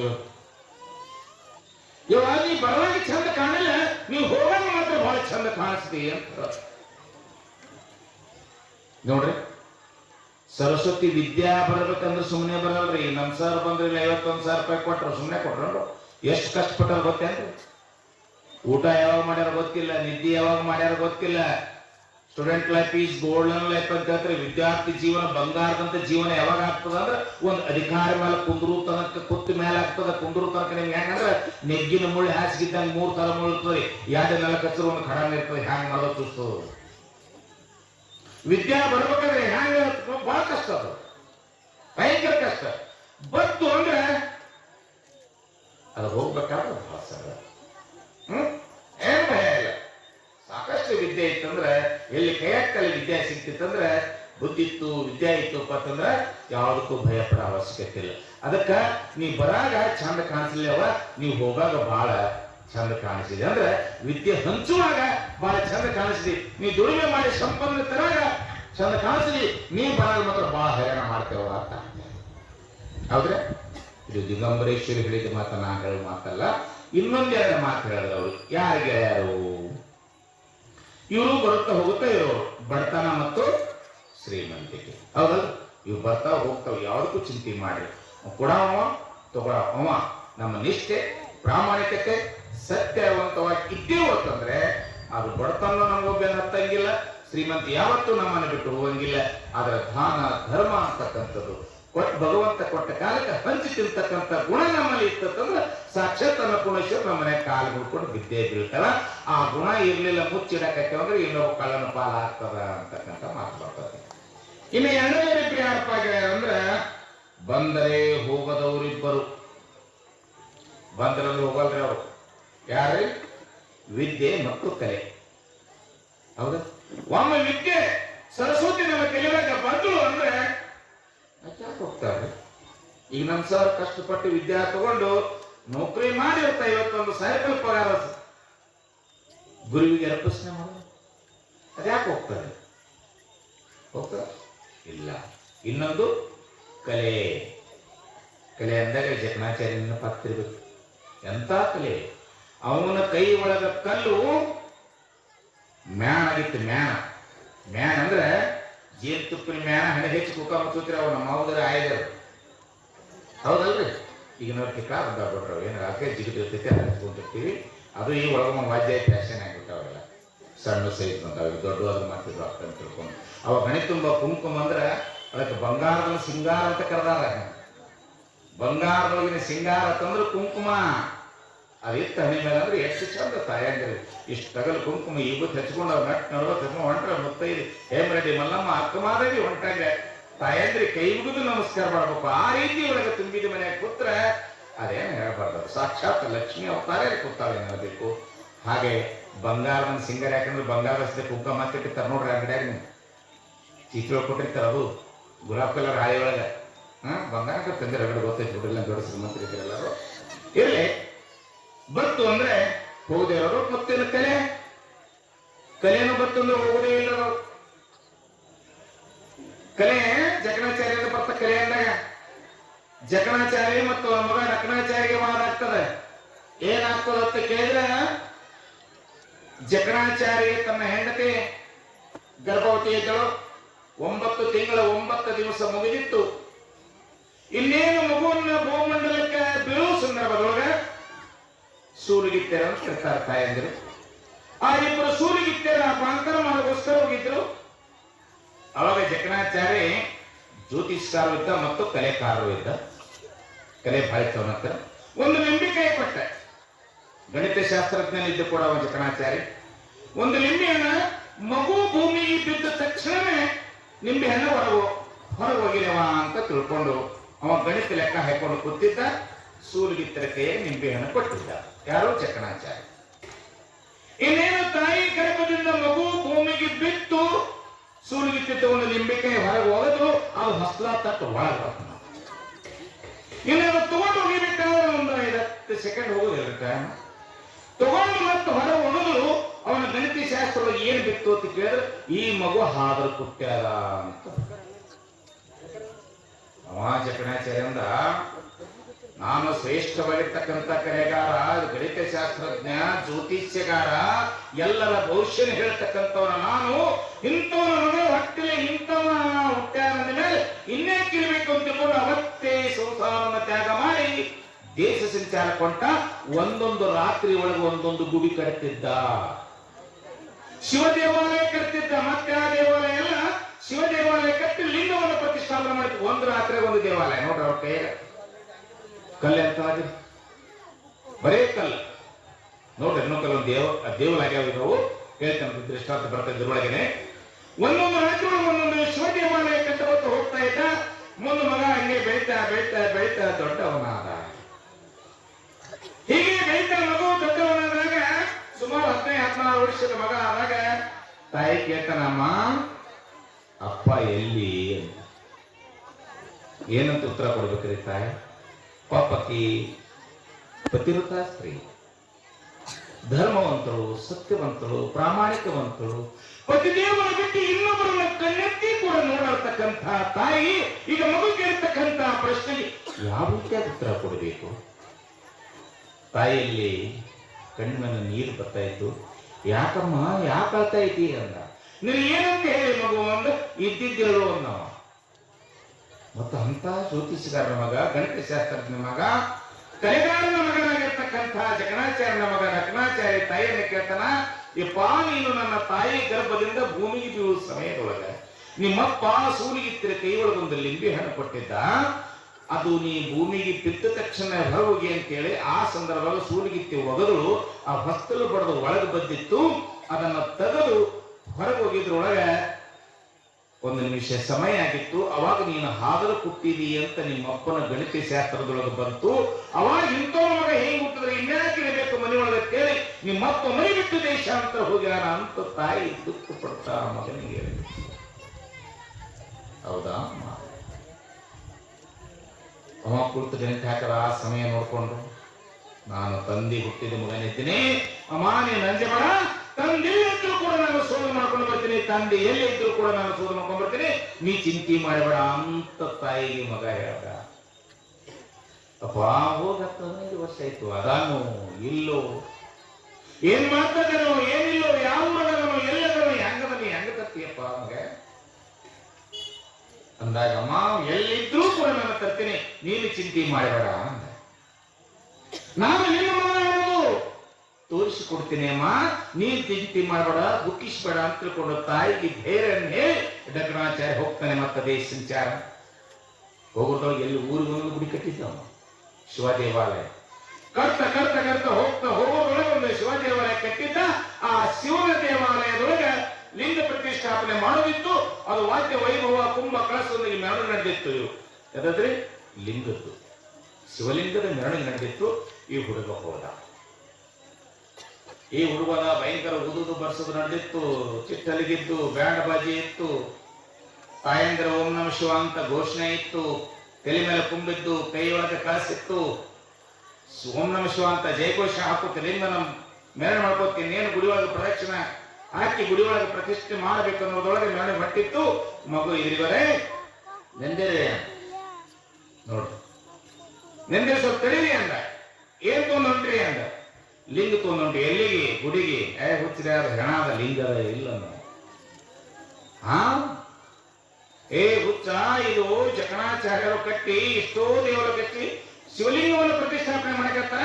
ಅವ್ರು ತಯಾರು ಮಾಡಿರ್ತಕ್ಕಂಥ ಲಿಂಗನ, ಅದು ಲಿಂಗವನ್ನು ಪ್ರತಿಷ್ಠಾಪನೆ ಮಾಡಕತ್ತೀವಿ, ನೀ ಹೆಣ ಕೆಲ ಎಲ್ಲಿ ಹುಡುಗಿ ಇದ್ದೆ ಅಂದ. ಎಲ್ಲ ಕರೆಸವ ಲಿಂಗ ತಯಾರು ಮಾಡೋವನಿಗೆ ಗೊತ್ತವನು ಮಾಪನೆ ಆಗಿದೆ, ಆದ್ರೂ ನೋಡಿಲ್ಲ. ಇದು ತಯಾರು ಮಾಡೋ ನಮ್ಮ ತಂದೆ ಅಂತಕ್ಕಂಥ ಧೈರ್ಯ ಇತ್ತು ಮಗನಿಗೆ. ಅವ ಜಕಣಾಚಾರ್ಯ ಮೆರವಣಿಗೆ ನಡೆದಿತ್ತು ಒಂದು ಲಿಂಗದ ಜೊತೆ. ಕೆಳಗೆಲ್ಲ ಬಂದ. ಇದು ಯಾಕೆ ಕೊಂಡು ಅಂತೀರಿ, ಹೆಣ ಮೆರವಣಿಗೆ ಮಾಡ್ತಾರೆ ನಿಂತಪ್ಪ ಅಂತ. ಹೆಂಗಿರ್ತೈತಿ ಇದು ಅಂದ. ಹುಚ್ಚ, ಲಿಂಗ ತಯಾರು ಮಾಡಬೇಕಾದ್ರೆ ಅದ್ರೊಳಗೆ ಏನಿರ್ತದ ಕೇಳಿದ್ರೆ ಕಪ್ಪಿರ್ತೈತಿ. ಆ ಕಲ್ಲಿನೊಳಗೆ ಕಪ್ಪಿರ್ತದ. ಆ ಕಲ್ಲನ್ನು ಒಡವನಿ ಇದು ಮಾಡಿದೀವಿ. ಸುಮಾರು 15 ದಿನದವರೆಗೆ ಬಿಸಿಲೊಳಗೈತೆ ಆ ಕಲ್ಲ. ಆ ಸೂರ್ಯನ ಕಿರಣಕ್ಕೆ ಶಾಕಿ ಆ ನೀರು ಅಂಟಿಸಿ ಒಳಗೆ ಕಪ್ಪಿ ಸತ್ತು ಹೋಗ್ಯದ. ಆ ಸತ್ತ ಕಪ್ಪಿನ ಒಳಗಿಟ್ಟು ಕಿಸಿ ಮೆರವದು ಹೊಂಟಿಯಲ್ಲ, ಹೆಣ ಇಲ್ಲ ಮಾಡೋದ ನೀರೇನು ಲಿಂಗ ಮಾಡ್ತೀವೋ ಅಂತ ತಿಳ್ಕೊಂಡು ದಕ್ಕಣಾಚಾರ್ಯ ತಂದೆಗಿರ್ತಕ್ಕಂಥ ಜಕಣಾಚಾರ್ಯ ಕೇಳ್ತಾರೆ, ಮಗ ಡಕ್ಕಣಾಚಾರ್ಯ ಅಂತ. ಹಾಗಾದ್ರೆ ಲಿಂಗ ಒಡವೆ ನೋಡ್ತೀನಿ ಈಗ, ಯಾಕೊಂದ್ರೆ ರಾತ್ರಿ ಮತ್ತೆ ಏನು ಮಾಡೋದು ಲಿಂಗ ಒಡವೆ ನೋಡು ಅಂದ. ಆ ಲಿಂಗ ಒಡವೆ ನೋಡ್ತಾನ, ಒಳಗಡೆ ಕಪ್ಪಿ ಸಾಕು. ಒಳಗಡೆ ಸತ್ತಿತ್ತು. ಮತ್ತೆ ಚಾಲೆಂಜ್ ಮಾಡ್ತಾನೆ ತಂದೆ, ಈ ಸದ್ಯ ಮೋಡಾಗ್ತದ, ಈ ಸದ್ಯ ಮಳೆ ಬರ್ತದ, ಇಲ್ಲೊಂದು ಮಂಡಲ ಬೆಳಿತೀನಿ, ಆ ಮಂಡಲದೊಳಗೆ ಮೇಲು ಬೀಳ್ತದ ಅಂತ ತಂದೆ ಹೇಳ್ತಾನೆ. ಮಗ ಹೇಳ್ತಾನ, ಮೋಡಾಗೋದು ಖರೆ, ಮಳೆ ಬರೋದು ಖರೆ, ಮೇಲೆ ಬೀಳೋದು ಖರೆ, ಮಂಡಲ ಬೀಳಲ್ಲ, ಕೆಳಗೆ ಬೀಳ್ತದ ಅಂದ, ಬಾಜು ಬೀಳ್ತದ. ನೋಡ್ರಿ ತಂದೆ ಮೇಲೆ ವಾದ ನಡೆದಿರ್ತದ. ಆಗಿಂದಾಗ ಮೋಡ ಮಳೆ ಬತ್ತು, ಆ ಮಳೆಗೆ ಮೇಲೆ ಬಿತ್ತು, ಮಂಡಲಗೆ ಬಿದ್ದಿತ್ತು, ಪುಟು ಹೊರಗೆ ಬಿತ್ತು. ಮೇಲೆ ಕೊಡ್ತೇವೆ ನೋಡ್ರಿ, ಬಿದ್ದ ತಕ್ಷಣ ಪುಟು ಹೊರಗೆ ಬಿತ್ತು. ಅವಾಗಂದ ನೀ ಯಾರು ಅಂದ. ಅಪ್ಪ ಹುಟ್ಟಿದ ಮಗ ಇದ್ದೀನಿ ಅಂದಮ್ಮ. ಹಂಗೆ ಹೇಳಿಲ್ಲ, ತಾಯಿಗೆ ತಕ್ಕ ಮಗ ಇದ್ದೀನಿ, ತಂದೆಗೆ ಹುಟ್ಟಿದ ಮಗ ಇದ್ದೀನಿ, ಮೋಡಗಿದೆ ಖರೆ, ಮಳೆ ಬಂದಿದೆ ಖರೆ, ಮಂಡಲದಾಗೆ ಬಿದ್ದಿದೆ ಖರೆ, ಹುಟ್ಟದು ಹೊರಗೆ ಹೋಗ್ಯಾರ. ಆಗ ನಿನಗೆ ಹುಟ್ಟದ ಮಗನ ನಾನೇ ಇದ್ದೀನಿ, ಅದು ನಿಂಬೆಯನ್ನು ಹತ್ತಕ್ಕೆ ಬಡವಾರ ಹೋಗ್ಯಾರ ಇದೀನ, ನಾ ಹಾದ ಹುಟ್ಟಿದ ಮಗ ಅಲ್ಲ ಅಂತ ಚಾಲೆಂಜ್ ಮಾಡೋ ತಂದೆಗೆ, ಯಪ್ಪ ನೀನು ಕಟ್ಟಿರ್ತಕ್ಕಂಥ ದೇವರೇ ಅದಲ್ಲ, ಅವೆಲ್ಲ ದೇವರಾಗಿ ಹೋಗ್ತಾವ ನೋಡು ಅಂತ ಹೇಳಿಬಿಟ್ಟ ದಕ್ಷಿಣಾಚಾರ್ಯ. ಅಂತ ಕಲೆ ಶಾಶ್ವತವಾಗಿ ಉಳಿತದೆ, ವಿದ್ಯೆ ಮತ್ತು ಕಲೆ. ಅದಕ್ಕಾಗಿ ಆ ಜಕಣಾಚಾರ್ಯ ಕಟ್ಟಿರ್ತಕ್ಕಂಥದ್ದು ಶಿವ ದೇವಾಲಯಗಳು ದೇವಾಲಯ ಆಗಿಲ್ಲ, ಅವು ದೇಗುಲಗಳಾಗ್ಯಾವ. ದೇವಾಲಯ ಇದ್ದಲ್ಲಿ ಲಿಂಗ ಇದ್ದಲ್ಲಿ ನೋಡ್ರಿ, ಒಂದು ತೆಂಬಿಗಿಟ್ರೆ ತಾಮ್ರ ತೆಂಬಿ, ಬಿಂದಿಗಿ ತೆಂಬಿಗಿ, ಅದಕ್ಕೊಂದು ಸಣ್ಣ ತೂತು ಹೊಡೆದಿರ್ತಾರೆ, ಹನಿ ಎಣ್ಣೆ ಎಣ್ಣೆ ನೀರು ಬೀಳ್ತದ. ನೀವು ಎದಕ್ಕೆ ಕಟ್ಟರೆ ತಿಳ್ಕೊಂಡ್ರಿ, ಒಳಗೆ ಕಪ್ಪಿರ್ತೈತಿ, ಅದು ಸಾಯಬಾರ್ದು, ಅದಕ್ಕೆ ಯಾವತ್ತೂ ನೀರು ಬೇಕು ಕಪ್ಪಿಗೆ. ಅದು ಜೀವಂತ ದೇವಾಲಯ ಅಂತ ತಿಳ್ಕೊಂಡು ಅಲ್ಲಿ ನೀರು ತೆಂಬಿಗೆ ಅಥವಾ ಬಿಲಿಯದ ನೀರು ಶಾಶ್ವತ ಪ್ರತಿ 24 ತಾಸು ಹನಿ ಎಣ್ಣೆ ಎಣ್ಣೆ ಲಿಂಗದ ಮೇಲೆ ಬೀಳಬೇಕು. ಅದ್ರಗೋಸ್ಕರವಾಗಿ ಕಟ್ಟ್ಯಾರೆ ವಿನ ಅದನ್ನು ಸೋಕಿಗೆ ಚಂದಕ್ಕೆ ಕಟ್ಟಿಲ್ಲ. ಇವರಿಬ್ಬರು ಗೆಳೆಯರು, ವಿದ್ಯೆ ಮತ್ತು ಕಲೆ, ಇವ್ರು ಬಂದ್ಕೊಂಡು ಹೋಗೋದೇ ಇಲ್ಲ, ಶಾಶ್ವತ ಇರ್ತಕ್ಕಂಥವ್ರು. ಇವೆಲ್ಲ ದಿಗಂಬರೇಶ್ವರ ಹೇಳ್ತಕ್ಕಂಥ ವಿಚಾರಗಳಿದ್ದು. ಆನಂತರ ಇನ್ನಿಬ್ಬರು ಯಾರೇ ಕರೆಯಿಸಿಕೊಂಡು ಬರೋರು ಇಬ್ಬರು, ಕರೆಯಿಸಿಕೊಂಡು ಬರೋರು ಇಬ್ಬರು, ಅವ್ರು ಯಾರೇ? ಕೀರ್ತಿ ಮತ್ತು ಅಪಕೀರ್ತಿ. ಹೌದೌದು, ನೀವು ಒಳ್ಳೆಯದು ಮಾಡಿದ್ರಂದ್ರೆ ಒಳ್ಳೆ ಕೀರ್ತಿ ಹೋಗ್ತಿಪ್ಪ, ಎಂಥ ಧರ್ಮವತಿ, ಎಂಥ ಸತ್ಯವತಿ, ಎಂಥ ಧರ್ಮಂತ, ಎಂಥ ಪುಣ್ಯವಂತ. ಈ ಸತ್ಯವನ್ನ ಸಾಹಿತ್ಯ ಹೆಸರು ಯಾಕೆ ಕರೀತಾರೆ? ಸುಮ್ಮನೆ ಕರೀತಾರೆ? ಇವೆಲ್ಲ ತಿಳಿರೋರು ಸತ್ಯವನ್ನ ಅತ್ಯಂತ ಬಡವ, ದಿನಂಪ್ರತಿ ಕಟ್ಟಿಗೆ ಕರೆದು ಆ ಕಟ್ಟಿಗೆ ವ್ಯಾಪಾರ ಮಾಡಿ ಬಂದಂತ ಹೊಟ್ಟೆಯನ್ನು ತುಂಬಿಸುತ್ತಾ ಇದ್ರು. ಸತ್ಯವನ್ನ ಸಾವಿತ್ರಿ ಗಿಡ ಕಡ್ಯಾಕ ಹೋಗ್ತಿದ್ರು ಕಟ್ಟಿಗೆ ಮಾರಕ. ಕಡಿಯೋ ಕಾಲಕ್ಕೆ ಆ ಸತ್ಯವನ್ನ ಗಿಡದ ಮ್ಯಾಗಿಂದ ಬಿದ್ದು ಪ್ರಾಣವನ್ನು ತ್ಯಾಗ. ಅವಾಗ ಸಾವಿತ್ರಿ ತನ್ನ ಗಂಡನ ತಲೆಯನ್ನು ತೊಡೆ ಮೇಲೆ ಹಾಕಿಕೊಂಡು ದುಃಖ ಪಡ್ತಾ ಇದ್ದ. ಯಮ ಬರ್ತಾನೆ ಬಳಿ, ತಾಯಿ ಮತ್ತೆ ನಿನ್ನ ಗಂಡನ ಪ್ರಾಣ ಬೈತಲ್ಲ, ನೀ ಸರಿ ಹಿಂದೆ ಅವನನ್ನು ಒಯ್ಯಬೇಕು ಅಂತ. ಯಪ್ಪ ನಂದು ಹೊಸದಾಗಿ ಲಗ್ನ ಆಗ್ಯಾದ, ಈಗ ವರ್ಷ 2 ವರ್ಷ ನಡೆಯಕ್ಕೆ ಬಂದೀನಿ, ಗಂಡರ ಈಗ ಸತ್ತು ಹೋದ, ಮತ್ತು ಅವ ಹೋದ ಮೇಲೆ ನಾ ಯಾರ ಮುಖ ನೋಡ್ಕೊಂಡು ಬದುಕಬೇಕು? ನನ್ನ ಬದುಕಲಿಗೊಂದು ದಾರಿ ಬೇಕಲ್ಲ, ಅದಕ್ಕೊಂದು ನನಗೆ ಮಗುವನ್ನ ದಯಪಾಲಿಸಿ ಅಂದ್ರೆ ಆ ಮಗನ ಮುಖ ನೋಡಿ ನಾನು ಜೀವನ ಮಾಡ್ತೇನೆ, ಅವಾಗ ನೀನು ಪತಿದೇವನನ್ನು ಒಯ್ಯಿ ಅಂತ ಯಮನ ವಿಚಾರಿಸಿ ಮಾಡ್ತಾರೆ ಸರ್. ಅವಾಗ ತಥಾಸ್ತು ಅಂದ, ಬಡು ಗಂಡಗ ಅಂದ, ಎಕರೆ ಹುಚ್ಚಿತಿ ಅಂದ. ಹೆಂಗೋ ಯಮರಾಜ, ದೇವತಾ ಪುರುಷ ನೀನು, ಕೈಲಾಸೊಳಗ ಶಿವನತ್ರ ಇರವನ ನೀನು, ಗಂಡ ಬೇರೆ ಒಯ್ತೀನಂತೆ, ಮಗ ಬೇರೆ ಕೊಡ್ತೀನಂತೆ, ನಾಳೆ ಹುಟ್ಟಿದ ಮಗ ನಮ್ಮ ಅಪ್ಪ ಯಾರು ಅಂತ ಕೇಳಿದ್ರೆ ನಾ ಏನ್ ಹೇಳಿ ಅಂತ ನೋಡ್ರಿ. ತಾಯಂದ್ರೆ ಎಷ್ಟಿರ್ತಾರೆ, ನಾಳೆ ಹುಟ್ಟಿದ ಮಗ ನಿಮ್ಮ ತಂದೆ ಯಾರು ಅಂತ ಕೇಳಿದ್ರೆ ನಾನು ಏನು ಉತ್ತರ ಕೊಡ್ಲಿ ಅಂದಾಗ, ನಂದು ತಪ್ಪೈತವ ತಾಯಿ, ನಿನ್ನ ಗಂಡಗೆ ಆಯುಷ್ಯ ಇರಲಿ ಅಂತ ತಿಳ್ಕೊಂಡು ನಿಮ್ಮಲ್ಲಿ ಆಶೀರ್ವಾದ ಮಾಡ್ತಾನೆ. ಸತ್ತು ಗಂಡನನ್ನು ಜೀವಂತ ಪಡ್ಕೊಂಡು ಕೀರ್ತಿ ಇದು ಹೋಗ್ತಾರೇನ್ರಿ? ಇವ್ರು ಕರೆಸ್ಕೊಂಡಾಗ ಬರ್ತಾರೆ. ಇವರು ಕೀರ್ತಿ ಸುಮ್ಮನೆ ಬರಂಗಿಲ್ಲ. ನಾವು ದಾನ ಧರ್ಮ ಸತ್ ಕಾರ್ಯಕ್ಕೆ ನಾವು ಏನಾರ ಕೆಲಸ ಮಾಡಿದೆವು ಅಂದ್ರೆ ಅದಕ್ಕೆ ಬರ್ತದೆ.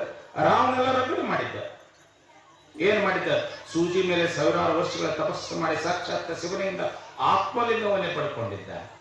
ಆದ್ರೆ ಒಂದು ಏನ್ ಮಾಡಿದ, ಇನ್ನೊಬ್ಬರು ಹೆಂಡರನ್ನ ತಗೊಂಡು ಹೋಗಿದ್ದಕ್ಕಾಗಿ ಅವನಿಗೆ ಅಪಕೀರ್ತಿ ಬಂತು. ಹೌದ್ರಿ? ಅವನ್ನ ಯಾರ ಪೂಜಿಸ್ತೀರ?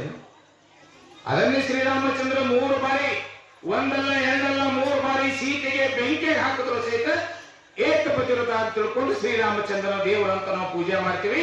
ಸಾಕ್ಷಾತ್ ಶಿವನ ಆತ್ಮಲಿಂಗ ತಂದಿರತಕ್ಕಂತ ರಾಮನ ನಾವು ಏನ್ರ ಪೂಜೆ ಮಾಡ್ತೀವಿ. ಅದಕ್ಕೆ ನೋಡ್ರಿ, ಕೀರ್ತಿ ಮತ್ತು ಅಪಕೀರ್ತಿ ಯಾವತ್ತಂದ್ರೆ ನಾವು ಕರ್ನಾಗ ಬರೋರು. ನಾವು ಒಳ್ಳೇದು ಮಾಡಿದೆವು ಅಂದ್ರೆ ಹೆಸರು ಒಳ್ಳೇದು ಬರ್ತೈತಿ, ನಾವು ಕೆಟ್ಟದ ಪಾಪದ ಕಾರ್ಯ ಮಾಡಿದೆವು ಅಂದ್ರೆ ಅಪಕೀರ್ತಿ ಆಗ್ತದೆ. ಇಂಥ ಒಳ್ಳೆಯ ಕೆಲಸ ಮಾಡ್ಕೊತೀರಪ್ಪ, ಧರ್ಮದ ಕೆಲಸವನ್ನು ಮಾಡಿ, ಸತ್ಯದ ಕಾರ್ಯವನ್ನು ಮಾಡಿ, ಪ್ರಾಮಾಣಿಕವಾಗಿ ಮಾಡ್ರಿ ಅಂತ ತಿಳ್ಕೊಂಡು ಅಗ್ಗಿ ಕುಣಿ ಮೇಲೆ ಕುಂತು ಯಾರು ಹೇಳ್ತಿರುತ್ತಾರೆ ದಿಗಂಬರೇಶ್ವರರು ಊರಿನ ಗ್ರಾಮದ ಹಿರಿಯರಿಗೆಲ್ಲ ಗೌಡ್ರಿಗೆ ಕರೆಸಿ ಇಂಥ ವಿಚಾರಗಳನ್ನು ಹೇಳ್ತಿದ್ರು. ಇನ್ನಿಬ್ಬರು ಯಾರು ಕರಿಲಾರದೆ ಬರೋರು, ಅವರಿಬ್ರು ಕರಿಲಾರದೆ ಬರ್ತಾ ಇರ್ತಾರೆ. ಅವರಿಬ್ರು ಯಾರಂದ್ರೆ ಒಂದು ಮುಪ್ಪು, ಒಂದು ಸಾವು. ಹೌದಲ್ರಿ? ನಾವೇನಾರ ಮುದುಕ ಆಗ್ಬೇಕು, ತಲೆಗೆ ಹಾರಾಡ್ಬೇಕು, ಕೈಯ ಬಡಿ ಹಿಡಿಬೇಕು ವಿಚಾರ ಮಾಡ್ತೀವಿ. ನಾವು ಸಣ್ಣ ಮಕ್ಕಳು ಹಾರಾಡ್ಬೇಕೈತಿ, ಅದೇಗಾಕೈತಿ. ಕರ್ನಾಟಕ ಬರ್ತಾವ್ರ ಇವರಿಬ್ರು, ಒಂದು ಮುಪ್ಪ, ಒಂದು ಸಾವು. ಇದಕ್ಕೆ ಯಾರು ಬಾಳ್ತೀವಿ ನಾವು? ನಮ್ಗೆ ಓಲೆಪ್ಪ ಇವತ್ತೇ ಘಟ ಯಾರಿರ್ತೀವ? ಇಲ್ಲ, ಇನ್ನೂ 89 ವರ್ಷ ಆದ್ರೂ ಇನ್ನೂ 100 ವರ್ಷ ಇರ್ಬೇಕಂತ ಆಸೆ. ಹೌದಿಲ್ಲ? ಅದಕ್ಕೆ ಇವು ಎರಡು ಕರಿಲಾರದೆ ಬರ್ತಕ್ಕಂಥವ್ರು. ಇಂಥವು 8 ಜನ ನಮ್ಮ ಜೀವದ ಗೆಳೆಯರು ನಮ್ಮ ಜೊತೆಯಲ್ಲಿ ಇರ್ತಾರಪ್ಪ. ಅದಕ್ಕೆ ಎಲ್ಲ ಲಕ್ಷ್ಯ ಬಿಟ್ಟು, ಜ್ಞಾನ ಬಿಟ್ಟು, ನಿಮ್ಮ ಬುದ್ಧಿಯನ್ನು ಉಪಯೋಗಿಸಿ, ನಿಮ್ಮ ಜ್ಞಾನವನ್ನು ಉಪಯೋಗಿಸಿ, ಸತ್ಕಾರ್ಯದೊಳಗೆ ಪ್ರಾಮಾಣಿಕವಾಗಿ, ಸತ್ಯವಂತರಾಗಿ, ಧರ್ಮವಂತರಾಗಿ, ಬಡವ ಬಲ್ಲಿದವನಿಗೆ ದಾನ ಧರ್ಮವನ್ನು ಮಾಡ್ಕೊತ, ಇಂಥ ಶರಣ ಸತ್ಪುರುಷರ ಕಾರ್ಯಕ್ರಮದೊಳಗೆ ಅನ್ನ ಸಂತರ್ಪಣೆ ಮಾಡ್ಕೊತ ನೀವೆಲ್ಲರೂ ಇದ್ರಿ ಅಂದ್ರೆ ನಿಮ್ಗೆ ಯಾರು ಏನು ಬೇಡ್ತೀರಿ ಅದು ಬೇಡಿತೇನೆ ನಾನು ಕೊಡ್ತೀನಿ ಅಂತ ತಿಳ್ಕೊಂಡು ಈ ಊರಿಗೆ ಆಶೀರ್ವಾದ ಮಾಡಿರ್ತಕ್ಕಂಥವ್ರು ಯಾರಂದ್ರೆ ಅದು ದಿಗಂಬರೇಶ್ವರ ಶಿವಸಾಂತೇನಂ ಪಾರ್ವತಿ ಶಿವರ ಮಹಾದೇ. ದಿಗಂಬರೇಶ್ವರ ಚರಿತ್ರೆ ನಿನ್ನೆ ಸ್ವಲ್ಪ ನಿಶ್ಚಿತ ಅಂತ ತಿಳ್ಕೊಂಡು ಇದಿಷ್ಟು ಹೇಳ್ಬೇಕು ಅನ್ನೋದಾಗ ಮಳೆ ಚಾಲಾಗಿತ್ತು. ಇವತ್ತು ಮೇಲೆ ಮತ್ತೆ ಬಂತು ಬಿಡಿಸ್ತೇನಪ್ಪ ಅಂದೆವು. ಮಳೆಗೆ ನಮ್ಮ ಗುರುವಿಗೇನೋ ಸಂಬಂಧ ಆದ ನಂಗೆ ನಮ್ಗೆ ಗೊತ್ತೈತಿ. ಇರಲಿ, ಮತ್ತೊಂದು ಸ್ವಲ್ಪ ಇದಾಗಿತ್ತು. ಆದರೆ ಮೊನ್ನೊಬ್ಬಕ್ಕೆ ತಾಯಿ ಪ್ರವಚನ ಮುಗಿಸೋಯಪ್ಪ ಒಂದು ಆತ್ಮದೇವ್ ಹೇಳೋ ಹಂಗೆ ಹೋಗ್ಬೇಡ ಅಂತ. ಅದು ನಿನ್ನೆ ಮೊನ್ನೆ ದಿವಸ ಹೇಳ್ಬೇಕಾಗಿತ್ತು, ಮನೆ ಮೇಲೆ ಕಾರಣದಿಂದ ಹೇಳೋಕ್ಕಾಗಲಿಲ್ಲ. ನಿನ್ನೆ ದಿವಸ ದಿಗಂಬರೇಶ್ವರಿ ಚರಿತ್ರೆ ಹೇಳಿದ್ದೆವು. ಇನ್ನೊಂದು 10-15 ಮಿನಿಟ್ ಸಮಯ ಇರೋದ್ರಿಂದ ಅದು ಉಳ್ಕೊತ್ತು. ಆದರೆ ಇವತ್ತು ದಿವಸ ದಿಗಂಬರೇಶ್ವರ ಚರಿತ್ರೆ ಸಂಕ್ಷಿಪ್ತವಾಗಿ ಇಲ್ಲಿವರೆಗೆ ಕೂಡ ತಾವೆಲ್ಲರೂ ಭಕ್ತಿನ ಕೇಳಿದ್ರಿ. ಈಗ ಒಂದು ಸ್ವಲ್ಪ ಅಕ್ಕಮಹಾದೇವಿಯ ಚರಿತ್ರೆ ಒಂದು ಸ್ವಲ್ಪ ಹೇಳೋಣ ತಿಳ್ಕೊಂಡು ಅದಕ್ಕೆ ಹೇಳ್ತಾರೆ. ಮಕರಂದ ಮಾಡುವುದು ಹೂವಿನ ಧರ್ಮ. ಹೌದಲ್ಲ? ಜೇನುಹುಳ ಎಲ್ಲಿ ತರ್ತದೆ? ಮಕರಂದ ಹೂವಿನಂದೇ ತರ್ತೈತಿ. ಮಕರಂದ ಮಾಡುವುದು ಹೂವಿನ ಧರ್ಮ. ಆ ಮಕರಂದವನ್ನು ಮಧುವನ್ನಾಗಿ ಮಾಡುವುದು ದುಂಬಿಯ ಧರ್ಮ. ಹೌದು? ಮಕರಂದ ಮಾಡೋದು ಹೂವಿನ ಧರ್ಮ. ಆ ಮಕರಂದವನ್ನು ತಂದು ಮಧುವನ್ನಾಗಿ ಮಾಡುವುದು ಏನಂತ ಕೇಳಿದ್ರೆ ದುಂಬಿ ಅಂದ್ರೆ ಜೇನುಗಳು, ಅದರ ಧರ್ಮ. ಅದು ಅಮೃತ. ಪಂಚಾಮೃತದೊಳಗೆ ಜೇನುತುಪ್ಪ ಕೂಡ ಒಂದು ಅಮೃತ. ಅಲ್ಲಿಂದ ಹಾಲು ಕೊಡುವುದು ಹಸುವಿನ ಧರ್ಮ. ಹೌದಲ್ಲ? ಅದು ಹುಲ್ಲು ತಿಂದರೂ ನಮ್ಗೆ ಹಾಲು ಕೊಡ್ತೈತೆ. ಹಾಲು ಕೊಡುವುದು ಹಸುವಿನ ಧರ್ಮ. ಆ ಹಾಲನ್ನ ತುಪ್ಪವನ್ನಾಗಿ ಮಾಡೋದು ಮಾನವನ ಧರ್ಮ. ಹೌದ? ಆ ಹಾಲೊಳಗಿರ್ತಕ್ಕಂಥ ತುಪ್ಪ ಈ ಹಾಲೊಳಗೆ ಆದ ಅನ್ನೋದು ಕಂಡು ಹಿಡಿದು ನೀವು ಹೆಪ್ಪಾಕಿ ಮೊಸರು ಕಡೆದು ಬೆಣ್ಣೆ ತೆಗೆದು ಅದನ್ನು ಕಾಸಿ ಮಾಡಿದಾಗ ಹಾಲಿನೊಳಗಿಂದ ತುಪ್ಪ ಬರ್ತದೆ ಅಂತಕ್ಕಂಥ ಮಾನವನ ಧರ್ಮ. ಆ ಮಾನವನನ್ನು ಮಹಾನ್ ಮಾನವನಾಗಿ ಮಾಡುವುದು ಅದು ನಿಜ ಗುರುವಿನ ಧರ್ಮ. ನಿಜ ಗುರುವಿನ ಧರ್ಮ ಅಂತ ಹೇಳ್ತಾರೆ. ಮಾನವನನ್ನ ಮಹಾನ್ ಮಾನವನಾಗಿ ಮಾಡೋದು ಯಾರ ಧರ್ಮ ಇದ್ರೆ ಅದು ಗುರುವಿನ ಧರ್ಮ. ಅದಕ್ಕೆ ಗುರುವಿನ ಹತ್ರ ಯಾವತ್ತೂ ನಾವು ಶರಣಾಗಬೇಕು ಅಂತಕ್ಕಂಥದ್ದು ಅಂತ. ಯಾಕಂತ ಕೇಳಿದ್ರೆ ಅಕ್ಕಮಹಾದೇವಿ ಯಾವ ಶಿವಮೊಗ್ಗ ಜಿಲ್ಲೆ ಉಡುತಡಿಯಲ್ಲಿ ಜನಿಸಿದಳು. ಜನಿಸಿದಾಗ ನೋಡ್ರಕ್ಕೆ ವೈರಾಗ್ಯ ಹೆಂಗಿತ್ತು ಸ್ವಲ್ಪ ಸಂಕ್ಷಿಪ್ತದೊಳಗೆ ಹೇಳೋನು. ಅಕ್ಕಮಹಾದೇವಿ ಶಿವಮೊಗ್ಗ ಜಿಲ್ಲೆ ಉಡುತಡಿ ಒಳಗೆ ಜನಿಸಿದ ನಂತರ ಆ ಮಗು 8 ವರ್ಷದ ಮಗು ಆಗಿರ್ತದೆ. 8 ವರ್ಷದ ಮಗುವಾದಾಗ ಗುರುಗಳು ಬಂದಿರ್ತಾರ. ಅಮ್ಮ ಗುರು ದೀಕ್ಷೆ ತೆಗೆದುಕೊಳ್ಳಮ್ಮ. ಅವಾಗ ತಂದೆ ಕೇಳ್ತಾಳ, ಇಪ್ಪ ಗುರು ದೀಕ್ಷೆ ಅಂದ್ರೆ ಏನು? ಇದು ಅಂತರಂಗದ ಗಂಡನನ್ನ ಮಾಡಿಕೊಳ್ಳುವುದು. ಗುರುದೀಕ್ಷಂದ್ರ ಅದು ಗಂಡ ಇದ್ದಂಗೆ. ಇದು ಬಾಹ್ಯವಾಗಿ ನಮ್ಮ ಗಂಡ ಬೇರೆ, ಅಂತರಂಗವಾಗಿ ಅವನ ಶಿವ ಇರ್ತಕ್ಕಂಥ 84 ಲಕ್ಷಕ್ಕೆ ಜೀವನ ರಾಶಿಯನ್ನು ಕೊಡ್ತಕ್ಕಂಥ, ಜೀವನ ಕಾಪಾಡ್ತಕ್ಕಂಥ ಈಶ್ವರ ಎಲ್ಲರಿಗೆ ಗಂಡನೇ. ಅದಕ್ಕೆ ಅಂತರಂಗದವ ಅಂತ ಆಯ್ತಪ್ಪ ಅಂತದ್ದು. 8 ವರ್ಷದ ಮಗುವಿದ್ದಾಗ ಶಿವದೀಕ್ಷೆಯನ್ನು ತೆಗೆದುಕೊಂಡಳು ಯಾರು? ಅಕ್ಕ ಮಹಾದೇವಿ. ಶಿವದೀಕ್ಷೆಯನ್ನು ತೆಗೆದುಕೊಂಡ ನಂತರ ಶಿವ ಪೂಜೆಯನ್ನು ಮಾಡ್ತಿದ್ದಳು. ಭಯಂಕರ ಶಿವನ ಮೇಲೆ ಚನ್ನಮಲ್ಲಿಕಾರ್ಜುನ ತನ್ನ ಅಂಕಿತ ನಾಮ ಸುಮಾರಕ್ಕೆ 434 ವಚನಗಳ ಸಿಕ್ಕಾವ. 434 ವಚನಗಳನ್ನು ಬರೆದಿರ್ತಕ್ಕಂಥ ಪ್ರಥಮ ಕನ್ನಡದ ಕವಿತ್ರಿ ಯಾರಿದ್ರೆ ಅದು ಅಕ್ಕ ಮಹಾದೇವಿ ಅಂತಕ್ಕಂಥದ್ದು. ಅಂತ ತಾಯಿ ವೈರಾಗ್ಯ ರೂಪವತಿ 8 ವರ್ಷದ ಮಗುವಿಗೆ ಲಿಂಗ ದೀಕ್ಷವನ್ನ ಗುರುವಿನಿಂದ ತೆಗೆದುಕೊಂಡು ಆ ಲಿಂಗವನ್ನ ಅಂಗೈಯೊಳಗಿಟ್ಟು ಪೂಜೆಯನ್ನು ಮಾಡ್ತಕ್ಕಂಥ ಆ ಮಗು ಹಿಂಗೆ ಬೆಳೆದು 16 ವರ್ಷದ ಯೌವನಕ್ಕೆ ಬಂದಾಗ ಬಹಳ ರೂಪವತಿ ಇದ್ದಳು ಅಕ್ಕ ಮಹಾದೇವಿ. ನೀವು ಸದ್ಯ ಫೋಟೋ ನೋಡಿದ್ರು ಸಹಿತ ಎಷ್ಟರೇ ಸೌಂದರ್ಯ ಇರಬೇಕು. ಫೋಟೋದ ಹಿಂಗೆ ಬಂದ ನಿಜವಾಗಲೂ ನೋಡಿದ್ರೆ ಯಾವ ರೀತಿಯಾಗಿರ್ಬೇಕು ಅಂತ ತಿಳ್ಕೊಂಡು ಅಷ್ಟು ಸೌಂದರ್ಯವತಿಯಾಗಿರ್ತಕ್ಕಂಥ ಅಕ್ಕ ಮಹಾದೇವಿ ಕೌಶಿಕ ಮಹಾರಾಜನ ನೆದರಿದ್ದು ಯಾರ ಮೇಲೆ? ಅಕ್ಕ ಮಹಾದೇವಿ ಮೇಲೆ. ಅವಾಗ ಮಂತ್ರಿ ಕೈಗೆ ಹೇಳಿ ಕಳಿಸಿದ್ದ, ನಿಮ್ಮ ಮಗಳನ್ನ ನಾನು ಮದುವೆ ಮಾಡ್ಕೊಡ್ತೇನೆ ತಮ್ಮ ಕೌಶಿಕ ಮಹಾರಾಜರು ಕೇಳ್ತಾ ಇದ್ದಾರೆ, ನಿಮ್ಮ ಮಗಳನ್ನು ಕೊಡ್ರಿ ಅಂತೇಳಿ. ಅವಾಗ ತಂದೆ ಹೇಳದ, ಅವರು ಬೇರೆ, ನಮ್ಮದು ಲಿಂಗ ಧರ್ಮ ಇದೆ, ಲಿಂಗ ದೀಕ್ಷಣ ಮಾಡಿಕೊಂಡವರಿದ್ದೀವಿ, ಅದಕ್ಕೆ ನಾವು ಲಿಂಗ ಧರಿಸಲಾರದವರು ನಮ್ಮ ಮಗಳನ್ನು ಕೊಡಂಗಿಲ್ಲ ಅಂತೇಳಿ ಆ ಮಂತ್ರಿಯನ್ನು ಹೊರಗೆ ಹಾಕಿದ. ಅವಾಗ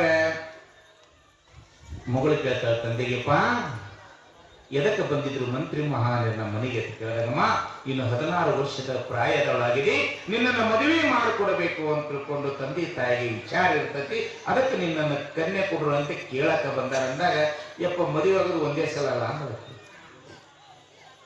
ಹೌದಮ್ಮ ಮದುವೆ ಆಗೋದು ಒಂದೇ ಸಲ, ಮತ್ತೆ ನಾನು 8 ವರ್ಷದ ಬಾಲ್ಯ ಯೋಜನೆ ಮಾಡಿದ್ವಿ, ಈಗೇಕೆ ಮಾಡ್ತೇಪ್ಪ ಮತ್ತೊಂದು ಲಗ್ನ ಅಂತ ಕೇಳೋರು. ಅಕ್ಕ ಮಾರೇ ಏತಂಗಿ ನಿನಗೇನೆ ಲಗ್ನ ಮಾಡಿದಿ, ನಾ ಇನ್ನೂ ಮಾಡೇ ಇಲ್ಲ ಅಂದ್ರು. ಯಪ್ಪ 8 ವರ್ಷ ಇದ್ದಾಗ ಗುರುವಿನ ತಂದು ಲಿಂಗ ದೀಕ್ಷೆ ಮಾಡಿದವರು ಯಾರು? ಹೌದಮ್ಮ ಲಿಂಗ ದೀಕ್ಷೆ ಮಾಡ್ತಿದ್ದೆ. ಅದು ಲಿಂಗ ದೀಕ್ಷೆ ಅಂದ್ರೆ ಏನು? ಹೌದಮ್ಮ ಸಾಕ್ಷಾತ್ ಶಿವನನ್ನ ಅಂತರಂಗದ ಗಂಡನನ್ನ ಮಾಡಿಕೊಂಡಂಗ. ಮತ್ತ ಅಂತರಂಗದ ಗಂಡನನ್ನು ಮಾಡಿಕೊಂಡು ಒಮ್ಮೆಲೆ ಮತ್ತಾಕಿ ಬಹಿರಂಗ ಗಂಡ ಕೂಡ ನನಗೆ ಏನ್ ಬೇಕಿಗೆಲ್ಲ ನೋಡ್ರಿ ಅಂತ ಮತ್ತೆ 16 ವರ್ಷದ ಬಾಲಕಿ ಅಂದು ತಂದೆಯನ್ನ ಸಮಾಧಾನ ಪಡಿಸ್ತಾಳೆ.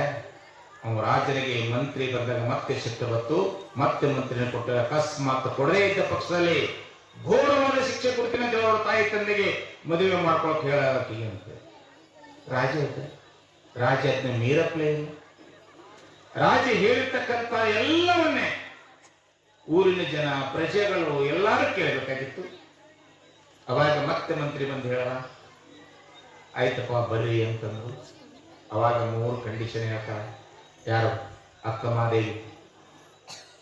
ನನ್ನನ್ನು ಮದುವೆ ಮಾಡ್ಕೋಬೇಕಂದ್ರೆ ನನ್ನ 3 ಕರಾರಗಳವ, 3 ನೀನು ಪಾಲಿಸ್ತಿದ್ದೆ ಅಂದ್ರೆ ಮಾತ್ರ ನನ್ನ ಮದುವೆ ಮಾಡ್ಕೋತೀನಿ ಅಂದ್ರು. ನೀನ್ ಮಾಡ್ಕೋತೀನಿ ಅಂದಿದ್ದೆ ದೊಡ್ಡ ಪುಣ್ಯ. ನೀ ಏನ್ ಹೇಳ್ತೇಳಿ ಹೇಳಿದ್ರೆ ಕೇಳ್ತೀನಿ ಅಂದ್ರು ರಾಜ. ಅವಳ ರೂಪಕ್ಕಾಗಿ, ಅವಳ ಸೌಂದರ್ಯಕ್ಕಾಗಿ ನೀ ಏನ್ ಹೇಳ್ತಿ ಎಲ್ಲನೇ ಕೇಳ್ತೀನಿ. ನೀವು ಅವಳ ಮುಸಿಟಿಗೆ ನೀವು ಮಾಡ್ಕೊತಾರೆ, ಆಯ್ತು ನೀ ಏನು ಕೆಲ ಕೇಳ್ತೀನಿ ಅಂತಿರ್ತೇವಲ್ಲ. ಹಾಗೆ ಕೌಶಿಕ ಮಹಾರಾಜರು ಕೂಡ ಅವಳ ರೂಪವನ್ನು ಕಂಡು ನೀ ಏನ್ ಹೇಳ್ತೇವೆ ಎಲ್ಲನೇ ಕೇಳ್ತೀನಿ ಅಂದ್ರೆ ಎಲ್ಲ ಕೇಳೋಣ. 3 ಮಾತು ಕೇಳು. ಏನು? ನಾನು ಸಾಕ್ಷಾತ್ವಾಗಿರ್ತಕ್ಕಂಥ ಈಶ್ವರನ ಲಿಂಗವನ್ನ ಪೂಜೆ ಮಾಡ್ಲಿಕ್ಕೆ ಅವಕಾಶ ಕೊಡಬೇಕು. 1 ಲಿಂಗ ಪೂಜೆಗೆ ನೀನು ಅಡೆತಡೆ ಮಾಡಬಾರ್ದು. ಸರಿ ಹೋಗಿ. ಮತ್ತು ನಾ ಹೇಳುವವರೆಗೆ ನನ್ನ ದೇಹವನ್ನು ನೀ ಮುಟ್ಟಬಾರದು. ನೋಡ್ರಿ ಎಂತ ಮಾತ್ರ. ಲಗ್ನ ಲಗ್ನ ಆದ್ಮೇಲೆ ಎಲ್ಲಿ ಹೋಗ್ತಾಳಕಿ? ಆ ಕೌಶಿಕ ರಾಜನ ಕಾಮದ ದೃಷ್ಟಿಯಿಂದ ನೋಡ್ತಿದ್ದವ, ಇವಳು ಶಿವಭಕ್ತನ ದೃಷ್ಟಿಯಿಂದ ಇವಳು ಹೇಳ್ತಾ ಇದ್ದಳು. ನಾನು ಲಿಂಗದ ಕುರಿತು ಯಾರ ಜೊತೆ ಫ್ರೀಯಾಗಿ ಮಾತಾಡೋದು ಕೂಡ ನೀನೇನೇ ಕೇಳಬಾರದು. ಶಿವಲಿಂಗ ಜ್ಞಾನಕ್ಕೆ ಗೊತ್ತಾಗ ನೀನು ಕೇಳಬಾರದು. ಶಿವನ ವಿಚಾರವನ್ನು ಯಾರ ಜೊತೆ ಶರಣ ಸತ್ಪುರುಷಂತೆ ನನ್ನ ಮಾತನಾಡೋದಕ್ಕೆ ಕೇಳಬಾರ್ದು, ನಾನು ಹೇಳುವವರೆಗೆ ನೀ ನನ್ನ ಧ್ಯೇಯನ ಮುಟ್ಟಬಾರದು ಅಂತ ಈ 3 ಕರಾರು ಮಾಡಿದ್ರು. ಇವ ಹೂ ಅಂದ. ಯಾರು ಕೌಶಿಕ ಹೂ ಒಂದು ಅಕ್ಕಮಹಾದೇವಿಯನ್ನ ಮದುವೆ ಆಗ್ತಾನೆ. ಮದುವೆ ಆಯ್ಕೊಂಡು ನೀನು ಅಕ್ಕಮಹಾದೇವಿ ತರಬೇಕಾದ್ರೆ ನೀವು ರಾಜ ಇದ್ದ ಬಂಗಾರದ ಪಲ್ಲಕ್ಕಿಯನ್ನು ಮಾಡಿಸಿಟ್ಟ ಕರ್ಕೊಂಬರ, ಹೆಂಡತಿ ಕರ್ಕೊಂಬರ. ಬಂಗಾರದ ಪಲ್ಲಕ್ಕಿಯನ್ನು ಮಾಡಿಸ್ಕೊಂಡು ಬಂಗಾರದ ಪಲ್ಲಕ್ಕಿಗಳು ಕುಂದಿರಿಸಿಕೊಂಡು ತಗೊಂಡು ಬರ್ತಾನೆ, ಕರ್ಕೊಂಡು ಬರ್ತಾನೆ. ಅವಳು ಬೆಳಗ್ಗೆ ಎದ್ದ ತಕ್ಷಣ ಸ್ನಾನ ಮಾಡಿ ಅಂಗೈಯೊಳ ಪರಮಾತ್ಮನ ಆತ್ಮಲಿಂಗವನ್ನು ಹಿಡಿಕೊಂಡು ಶಿವಜ್ಞಾನದೊಳಗೆ ತನ್ನ ಪೂಜೆಯೊಳಗೆ ಲೀನಾಗ್ತಾಳೆ. ಬೆಳಗ್ಗೆ ಮತ್ತು ಸಾಯಂಕಾಲ ಮತ್ತೆ 4-5 ಗಂಟೆಗೆ ಶಿವಪೂಜೆಗೆ ಜ್ಞಾನ ಕೊಟ್ಟಾಗ ಇವನು ತಲೆ ಕೆಟ್ಟು ಬಿಟ್ಟಿರ್ತಾರೆ ಕಾಮದೃಷ್ಟಿಯಿಂದ. ಯಾವಾಗ ನನ್ನ ಹೆಂಡತಿ ನನ್ನ ಮುಟ್ಲಿ, ಯಾವಾಗ ನಾನು ಇವಳ ಜೊತೆ ಸಂಪರ್ಕ ಮಾಡಲಿ ಅಂತಕ್ಕಂಥ ಕಾಮ ದೃಷ್ಟಿಯಿಂದ ಕೊಟ್ಟು ರಾತ್ರಿ 10 ಗಂಟೆ ಆದ್ರೂ ಶಿವಲಿಂಗ ಪೂಜೆ ಬೆಳಗ್ತಾ ಇಲ್ಲ. ಕೋಪ ಬತ್ತು, ಸಿಟ್ಟು ಬತ್ತು. ಬೆಳೆ ಎಷ್ಟು ಶಿವಲಿಂಗ ಅಂದ. ನಿನ್ನ ಮೊದಲೇ ಕರಾರು ಮಾಡಿ ನಾ ಪೂಜೆ ಕೂತಾಗ ನೀ ಕೇಳಬೇಡ ಅಂತ. ಎಲ್ಲಿ ಶಿವಲಿಂಗ ತೆಗೆಯ ಅಂತಂದ. ಸಿಟ್ಟಿಗೇರದ ಶಕ್ತಿಗೇರಿ ಆ ಸೆರಗವನ್ನು ಹಿಡಿದು ಜೊಗ್ಗಿ ಬಿಟ್ಟ. ಯಾರನ್ನ? ಅಕ್ಕಮಹಾದೇವಿ.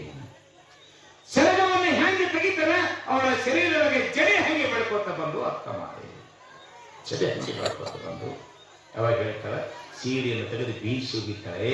ಹುಚ್ಚರಾಜ ಏನೈತಿದ್ರೆ ಮಲಮೂತ್ರ ದೇಹದೊಳಗಿದೆ, ರಕ್ತ ಮಾಂಸ ಕೀವ ಇದೆ, ಜೀವ ಜಂತುಗಳು ಈ ದೇಹದೊಳಗಿದೆ, ಮ್ಯಾಲ ಒಂದು ಚರ್ಮದ ಹೊದಿಕೆ ಮಾತ್ರ ಇದೆ. ಏನದು ಇದರ ಒಳಗೆ? ಏನು ಸುಖ ಪಡ್ತಿ ಇದರ ಒಳಗೆ ಅಂತ ತಿಳ್ಕೊಂಡು ಬಟ್ಟೆಯನ್ನು ಬಿಚ್ಚುವಂತ ಜಡೆಯನ್ನು ಹೇಳಲು ಕೌಶಿಕ ಮಹಾರಾಜನ ಅವಾಗ ಜ್ಞಾನೋದಯ. ಹೌದಲ್ಲ, ಚರ್ಮದ ಹೊದಿಕೆ ಒಳಗೆ ರಕ್ತ ಮಾಂಸ ಇದೆ, ಕೀವಿದೆ, ಜಲಜಂತುಗಳು ಇದ್ದಾವೆ, ಮಲಮೂತ್ರ ಇದೆ.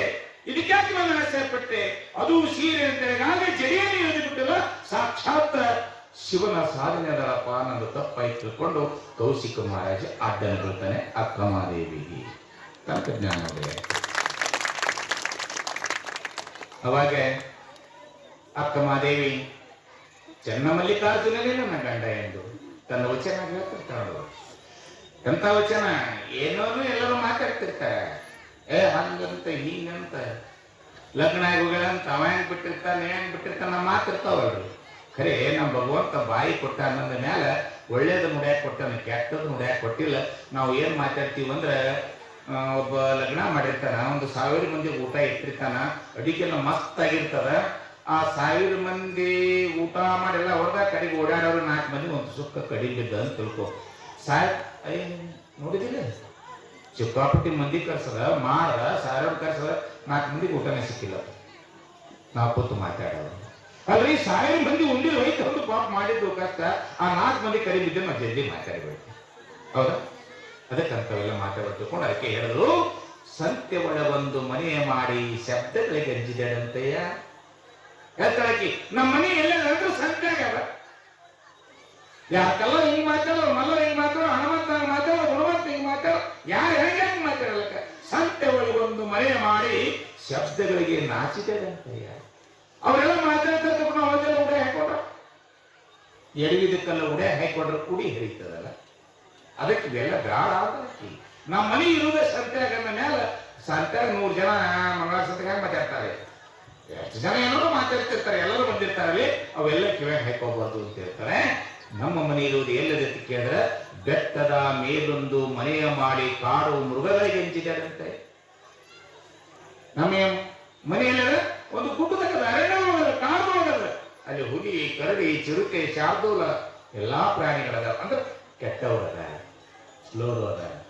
ಅದಕ್ಕೆ ನಾವು ಅಂಜೋದಿಲ್ಲ. ನಮ್ಮ ಮನೆ ಇರುವುದೇ ಅಂತ ಬೆಟ್ಟ ಗುಡ್ಡದೊಳಗೆ. ಅಂದ್ರೆ ಕೆಟ್ಟ ಜನರೊಳಗೆ ಇದ್ದೀವಿ ಅಂದ ಮೇಲೆ ಅವೆಲ್ಲ ಕಾಡು ಪ್ರಾಣಿಗಳು ಇರವೆ. ನಮ್ಮ ಕಾಡವ್ರು ಇರವ್ರೆ, ಬೇಡವ್ರು ಇರವ್ರೆ, ಕಿರಿಕಿರಿ ಕೊಡೋರು ಇರವ್ರೆ. ಅದಕ್ಕೆ ನಾವು ಅಂಜಬಾರ್ದು ಅಂತ ಹೇಳ್ತಾರೆ. ಸಮುದ್ರದ ದಂಡೆಯಲ್ಲಿ ಮನೆ ಮಾಡಿ ನೆರೆ ತೊರೆಗಳಿಗೆ ನಾಚಿದಂತೆ. ನಮ್ಮ ಮನೆ ಎಲ್ಲಿದಂದ್ರೆ ಸಮುದ್ರದ ದಂಡೆಗೆ. ನೀವು ನೋಡಿರ್ಬೇಕು, ಗೋಕರ್ಣಕ್ಕ, ಮುರುಡೇಶ್ವರಕ್ಕ, ಉಡುಪಿ ಮಲ್ಪೆ ಬೀಚಿಗೆ ಹೋದಾಗ ಸಮುದ್ರ ಕರೆಗಳು ಬಂದ್ ಐತಿರ್ತಾವ. ಹೌದಾ? ನೆರೆ ತೊರೆ ಬರ್ತಾವ ಬಡಿತಾವ ಹೋಗ್ತಿರ್ತಾವ. ಹಾಗೆ ನಮ್ಮ ಮನೆ ಸಮುದ್ರ ದಂಡೆ ಮೇಲೆ ಅಂದ್ರೆ ನೆರೆ ತೊರೆಗಳಂದ್ರೆ ಕೆಲವರು ಚಲೋ ಮಾತಾಡ್ತಾರೆ, ಕೆಲವರು ಕೆಟ್ಟ ಮಾತಾಡ್ತಾರೆ, ನಾವು ಬೇಕಾದ್ರೆ ಹಿಂಗೆ ಮಾತಾಡ್ತಾರೆ, ಬೇಡದವ್ರು ಹಾಗೆ ಮಾತಾಡ್ತಾರೆ. ಆ ಮಾತಿಗೆಲ್ಲ ಕಿವಿ ಕೊಡಬಾರದು ಅಂತ ಹೇಳ್ತಾರೆ. ಯಾರ ಕಡೆ ಲಕ್ಷ್ಯ ಇರ್ಬೇಕಂದ್ರೆ ಚೆನ್ನಮಲ್ಲಿಕಾರ್ಜುನ ನೀನು ಹೋಗ್ತಿರ್ತಾರೆ ಸರ್ ಮತ್ತೆ ಅಂತ ತಿಳ್ಕೊಂಡು ಎಲ್ಲಿಗೆ ಹೋಗ್ತಾಳೆ? ಬಸವ ಚೆನ್ನಮಲ್ಲಿಕಾರ್ಜುನ, ಬಸವ ನನ್ನಪ್ಪ ಎಲ್ಲಿದ್ದೆ ಅಂತ ತಿಳ್ಕೊಂಡು ಶಿವಮೊಗ್ಗ ಉಡುತನೆಯನ್ನು ಬಿಟ್ಟು ಎಲ್ಲಿಗೆ ಹೋಗ್ತಾಳೆ? ಕೌಶಿಕ ರಾಜನ ಮನೆಯನ್ನು ಬಿಟ್ಟು ಅಂತ ರಾಜ್ಯದಲ್ಲಿ ಹೋಗಿತ್ತು. ಪಲ್ಲಕ್ಕಿ ಒಳಗೆ ತಂದಿದ್ದ ಅಷ್ಟೈಶ್ವರ್ಯ ಎಲ್ಲ ಇತ್ತು, ಸುಖ ಭೋಗ ಉಣಬೇಕಾಗಿತ್ತು. ಆದ್ರಕ್ಕೆ ಅಂತರಂಗದ ಗಂಡನಾಗಿರ್ತಕ್ಕಂಥ ಶಿವನನ್ನ ಚೆನ್ನಮಲ್ಲಿಕಾರ್ಜುನನ್ನ ಮಾಡ್ಕೊಂಡಿದ್ದ ಗಂಡನ ಮೇಲೆ ಈ ಲೌಕಿಕ ಗಂಡತವನ್ನು ನಾನು ಏನು ಮಾಡಲಿ ಅಂತ ತಿಳ್ಕೊಂಡು ಬಸವ ಕಲ್ಯಾಣಕ್ಕೆ ಹೊಂಟಳು. ಬಸವಣ್ಣನ ಬಳಿ ಬಸವ ಕಲ್ಯಾಣ ಇಲ್ಲಿದಿಂದ ಅಲ್ಲಿ ತನಕ ನೋಡ್ಕೊತ ಹೋಗೋದು ಏನು ಗಟ್ಟಿಯಾಗಿರ್ಬೇಕ್ರಿ. ಅವಾಗ ಎಷ್ಟು ಹುಲಿ ಕೆರಡೆಗಳು, ಎಷ್ಟು ಮುಳ್ಳ ಕಲ್ಲುಗಳು, ದಾರಿ ಎಂಥದಿರಬೇಕು, ಕಷ್ಟ ಎಂಥಾಗಿರ್ಬೇಕು. ಅವಾಗ ತಂದೆ ಕೇಳ್ತಾನ, ಅಮ್ಮ ಇಲ್ಲಿದಿಂದ ಬಸವ ಕಲ್ಯಾಣಕ್ಕೆ ಹೋಗಬೇಕಾದ್ರೆ ಅಲ್ಲಿ 776 ಗಣಗಳಿದ್ರಲ್ಲೆಲ್ಲ ಜಾತಿಗೊಬ್ಬ ಶರಣಿದ್ದ. ಈಗೆಲ್ಲ ವಿಧಾನಸೌಧದೊಳಗೆ ಮತ್ತು ಪಾರ್ಲಿಮೆಂಟ್ ಅಂತ ಕರಿತೇವಲ್ಲ, 12ನೇ ಶತಮಾನದಲ್ಲಿ ಬಸವಣ್ಣವರೆಲ್ಲ ಮಾಡಿದ್ರು. ಆ ಸ್ಪೀಕರ್ ಅಂತ ಕರಿತೇವಲ್ಲ, ಆ ಸ್ಪೀಕರ್ ಯಾರಿದ್ರು ಅಂತ ಕೇಳಿದ್ರೆ ಅಲ್ಲಮ್ಮ ಪ್ರಭು ಸುನ್ನಿ ಪೀಠದ ಪೀಠಾಧ್ಯಕ್ಷ ಇರ್ತಕ್ಕಂಥ ಅಲ್ಲಮ್ಮ ಪ್ರಭುಗಳಿದ್ರು. ಅಲ್ಲಿ ಹೋಗಬೇಕು ಬಸವಣ್ಣನ ಬಲ್ಲಿ ಅಂತ ತಿಳ್ಕೊಂಡು ಅಕ್ಕ ಮಾದೇ ಹೋಗ್ತಾ ಇದ್ದಾಗ ಅಪ್ಪ ಕೇಳ್ತಾನ, ನೀ ಎಲ್ಲಿ ಹೋಗ್ತೇವ, ಹೆಂಗ್ ಹೋಗ್ತಿ, ಊಟ ಹೆಂಗ, ನೀರ್ ಹೆಂಗ, ನಿದ್ದೆ ಹೆಂಗ ಅಂತ ಕೇಳಿದ್ರೆ, ಯಪ್ಪ ಹಶು ಆಯ್ತು ಅಂದ್ರೆ 4 ಜನ ಶಿವಭಕ್ತರ ಹತ್ರ ಭಿಕ್ಷಾಕ್ ಹೋಗ್ತೀನಿ ಅಂದ್ರೆ. ಹಶು ಆಯ್ತು ಅಂದ್ರೆ ಶಿವಭಕ್ತರ ಹತ್ರ ನೋಡ್ರಿ, ಅಂತವ್ರ ಹೋಗ್ತೀನಿ ಹೇಳಲಿಕ್ಕೆ. ಶಿವನ ಭಕ್ತರು ಯಾರದಾರ ಅವ್ರ ಬಳಿ ಭಿಕ್ಷಾಕ್ ಹೋಗ್ತೀನಿ. ಅವ್ರು ಏನಾದ್ರು ಭಿಕ್ಷೆ ನೀಡಿದ್ರೆ ಆನಂದದಿಂದ ಊಟ ಮಾಡ್ತೀನಿ. ಮತ್ತೆ ನೀರು ಎಲ್ಲಿ ಕುಡಿತಾರೆ? ಯಪ್ಪ ಎಲ್ಲಿ ಕೆರೆ ಅದಾವ, ಎಲ್ಲಿ ಬಾವಿ ಅದಾವ, ಎಲ್ಲಿ ಹಳ್ಳ ಅದಾವ, ಅಲ್ಲಿ ನೀರನ್ನು ಕುಡಿದು ನಾನು ಆನಂದ ಪಡ್ತೇನೆ. ಹಕ್ಕಿ ಗುಬ್ಬಿ ಪ್ರಾಣಿ ಪಕ್ಷಿಗೆ ಯಾರು ನೀರಿರ್ತಾರೇನಪ್ಪ? ಕಲ್ಲಿನೊಳಗಿರುವ ಕಪ್ಪಿಗೆ ನೀರು ಯಾರವ್ರು ಯಾರಪ್ಪ? ನನಗೆ ನೀರು ಚೆನ್ನಮಲ್ಲಿಕಾರ್ಜುನ ಕೆರೆ ಕಟ್ಟಿಗಳ ತುಂಬಿಟ್ಟಾನ, ಅಲ್ಲಿ ಹೋಗಿ ನಾನು ನೀರು ಕುಡ್ತೀನಿ ಅಂತ ತಂದೆಯೋ.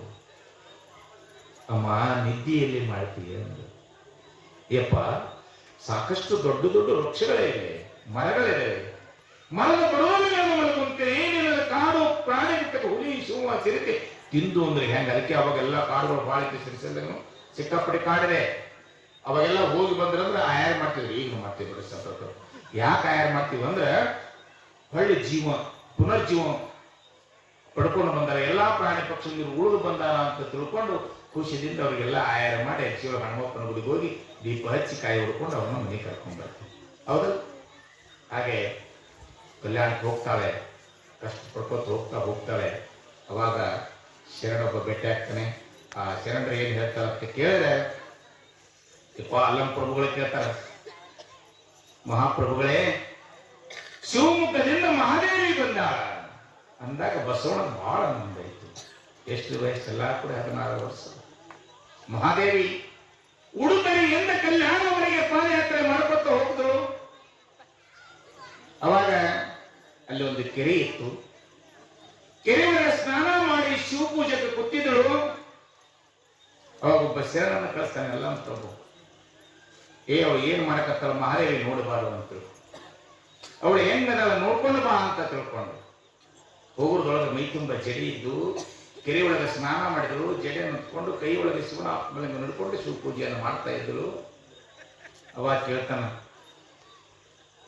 ಆ ಗಣಗಳಿರ್ತಕ್ಕಂಥ ಶರಣ ಬಂದಮ್ಮ, ಮಹಾದೇವಿ ಮೈ ಮೇಲೆ ಬಟ್ಟೆ ಇಲ್ಲ, ಬರೀ ಜಡಿಯಲ್ಲಿ ಬಿಟ್ಟುಕೊಂಡಿದಿ, ಶಿವನಲ್ಲಿ ನೋಡ್ಕೊಂಡಿದಿ, ವಯಸ್ಸರ 16 ಐತಿ, ನೀ ಹೆಂಗವ ಅಂದ್ರು.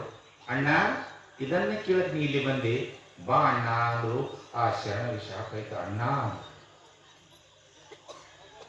ಮಹಾದೇವಿ ನನ್ನ ತಂಗಿ ಆದರು, ತಂಗಿ ಎಂತ ಶಬ್ದನ ಮಾತಾಡೋಲ್ಲ ಅಂತ ತಿಳ್ಕೊಂಡು ಶರಣ ಬಸವಣ್ಣನ ಅನುಭವ ಮಂಟಪ ಬಗೆದಿರ್ತಕ್ಕಂಥ ಶರಣ ಅಲ್ಲಮ್ಮ ಪ್ರಭು ಹೇಳ್ತಾನ, ಗುರುವೇ ಅಂತಿಂತ ಮಹಾದೇವಿ ಸಾಕ್ಷಾತ್ ಚೆನ್ನಮಲ್ಲಿಕಾರ್ಜುನನೇ ಪಡ್ಕೊಂಡಿರ್ತಕ್ಕಂಥ ಮಹಾದೇವಿ ಅದಪ್ಪ, ನನ್ನನ್ನು ಸೋದರ ಅಂತ ಕರೆದಳು ಅಂತ ಹೇಳ್ತಾನೆ. ಅವಾಗ ಬಸವಣ್ಣ ಹೇಳ್ತಾನ, ಅಲ್ಲಮ್ಮ ಪ್ರಭುದೇವರಿಗೆ ಸುನ್ನಿ ಪೀಠದ ಪೀಠಾಧ್ಯಕ್ಷರು, ಅಲ್ಲಮ್ಮ ಪ್ರಭುದೇವರೇ ಮಹಾದೇವಿ ಬಂದಾಗ ಮಗು ಅದು, ಹಸುಗುಸು 16 ವರ್ಷದ ಮಗು ಅದು. ಅದಕ್ಕೆ ಇರ್ಲಿ ಬಾ ಅಂತ ಹೇಳೋನು ಕರ್ಸು, ನಾವು ಯಾಕೆ ತೊಂದರೆ ಕೊಡ್ತಿ ಅಂತ ಬಸವಣ್ಣವರು ಅಲ್ಲಮ್ಮ ಪ್ರಭು ಕೇಳ್ತಾರೆ. ಅವರು ಪರೀಕ್ಷೆ ಮಾಡ್ತಾ ಇದ್ದಾರೆ. ಅಲ್ಲಮ್ಮ ಪ್ರಭುದೇವರು ಪರೀಕ್ಷೆಯನ್ನು ಮಾಡ್ತಾರೆ. ಮತ್ತೆ ಉತ್ತರ ಬಾ ಅಂತ ಹೇಳೋದು ತಿಳ್ಕೊಂಡು ಮತ್ತೆ ಮಹಾದೇವಿ ಪೂಜೆಯನ್ನು ಮುಗಿಸ್ಕೊಂಡು ಅನುಭವ ಕಲ್ಯಾಣ ಮಂಟಪಕ್ಕೆ ಬರ್ತಾರೆ. ಬರುವಾಗ ಅಲ್ಲಮ್ಮ ಪ್ರಭುದೇವರ ಪ್ರಶ್ನೆಯನ್ನು ಮಾಡ್ತಾರೆ. ಅಮ್ಮ, ಇಷ್ಟೆಲ್ಲ ದಿಗಂಬರಾಗಿ ಮೈ ಮೇಲೆ ಬಟ್ಟೆಲ್ಲ ಬಿಚ್ಚಿ ಒಗರಿ ಬಂದು ಮತ್ತಾಕಿ ಕೂಗುದಿಟ್ಟಿ ಅಂದ್ರೆ ಇನ್ನೂ ನಿನಗೆ ಮರ್ಯಾದೆ ಮುಚ್ಚಬೇಕಂತ ನಿನಗೆ ಆಸೆ ಆಯ್ತಲ್ಲ ನಿನಗೆ ಹೇದ ಮೇಲೆ. ನೋಡ್ರಿ ಅಂತ ಪ್ರಶ್ನೆ. ಲೌಕಿಕ ಗಂಡನ ಬೇರೆಂದು ಮೈ ಮೇಲೆ ಬಟ್ಟೆ ಬಿಚ್ಚಿ ಬಂದ ಮೇಲೆ ಈ ಜಡಿಯ ಮರ್ಯಾದೆ ಯಾಕೆ ನಿನಗೆ? ಅಲ್ಲಮ್ಮ ಪ್ರಭುದೇವರಿಗೆ ಕೇಳ್ತಾರೆ, ಪರೀಕ್ಷೆ ಮಾಡ್ತಾರೆ. ಅವಾಗ ಮಹಾದೇವಿ ಹೇಳ್ತಾಳೆ, ಪ್ರಭುದೇವರೇ, ಈ ಸ್ಥೂಲ ದೇಹ ನೋಡಿ ಇಲ್ಲಿ ಇರ್ತಕ್ಕಂಥ ಶರಣರಿಗೆ ಯಾವ ದೃಷ್ಟಿಯಿಂದ ಕಾಮದೃಷ್ಟಿ ಆಗಬಾರದು ಅಂತ ತಿಳ್ಕೊಂಡು ಈ ಕೇಶರಾಶಿಯ ಮರ್ಯಾದೆ ಹೊಚ್ಕೊಂಡೇ ವಿನಃ ನನ್ನ ಮರ್ಯಾದೆಗೋಸ್ಕರ ಅಲ್ಲ ಅಂತಕ್ಕಂಥ ಮಾತಲ್ಲಮ್ಮ ಪ್ರಭು ಯಾಕ ಮಹಾದೇವಿ ಹೇಳ್ತಾರೆ. ಅವಾಗ ಶೂನ್ಯ ಪೀಠದ ಪೀಠಾಧ್ಯಕ್ಷರಿರ್ತಕ್ಕಂಥ ಅಲ್ಲಮ್ಮ ಪ್ರಭುದೇವರು, ತಾಯಿ ನೀ ದೊಡ್ಡಕ್ಕಿವ, ನಿನ್ನ ಪರೀಕ್ಷೆ ಮಾಡಿ ನಾನೇ ದಡ್ಡನಾದೊಂದು ಅಕ್ಕ ಮಹಾದೇವಿಗೆ ಶರಣನ್ನು ಹೊಂತಾರೆ ಅಲ್ಲಮ್ಮ ಪ್ರಭುದೇವರು. ಅವಾಗ ಬಸವಣ್ಣನವರು ಆ ಮಹಾದೇವಿಗೆ, ನೀನು ಮಹಾದೇವಿ ಅಲ್ಲಮ್ಮ, ಸಾಕ್ಷಾತ್ ಚನ್ನಮಲ್ಲಿಕಾರ್ಜುನ ಪಡೆದುಕೊಂಡಿರ್ತಕ್ಕಂಥ ಇಲ್ಲಿ ಎಲ್ಲರಿಗೆ ನಮ್ಮ 776 ಗಣಗಳಿಗೆ ನೀನು ಅಕ್ಕರಾಗಿರು, ಅಕ್ಕ ಮಹಾದೇವಿ ನೀನು ಅಂತ ತಿಳ್ಕೊಂಡು ಬಸವಣ್ಣವರತ್ತ ಅಂತ ಹೆಸರಿದ್ದಾರೆ. ಅದಕ್ಕೆ ಅವನಿಗೆ ಅಣ್ಣ ಬಸವಣ್ಣ, ಅಕ್ಕ ಮಹಾದೇವಿ ಅಂತ ನಾಮ ಕೊಡಿರುವುದರಿಂದ ಸಮಯದ ಅಭಾವದಿಂದ, ಯಾಕಂದ್ರೆ ಎಲ್ಲ ತೋಟದ ಹೋಗಬೇಕು, ಎಲ್ಲ ತಾಯಂದಿರು ಈ ಪ್ರಸಾದ ವ್ಯವಸ್ಥೆ ನೈಗೆ ಪೂಜೆನ ಆಯ್ತು, ಪ್ರಸಾದನ ದೇವರಿಗೆ ಅರ್ಪಿಸಿದೆವು. ಇಷ್ಟು ಸಂಕ್ಷಿಪ್ತವಾಗಿ ಅಕ್ಕ ಮಹಾದೇವಿ ಚರಿತ್ರೆಯನ್ನು ಕೂಡ ದೇವರ ಕೂಡ ಆಳಿಸಿರಿ. ನಾಳೆ ದಿವಸ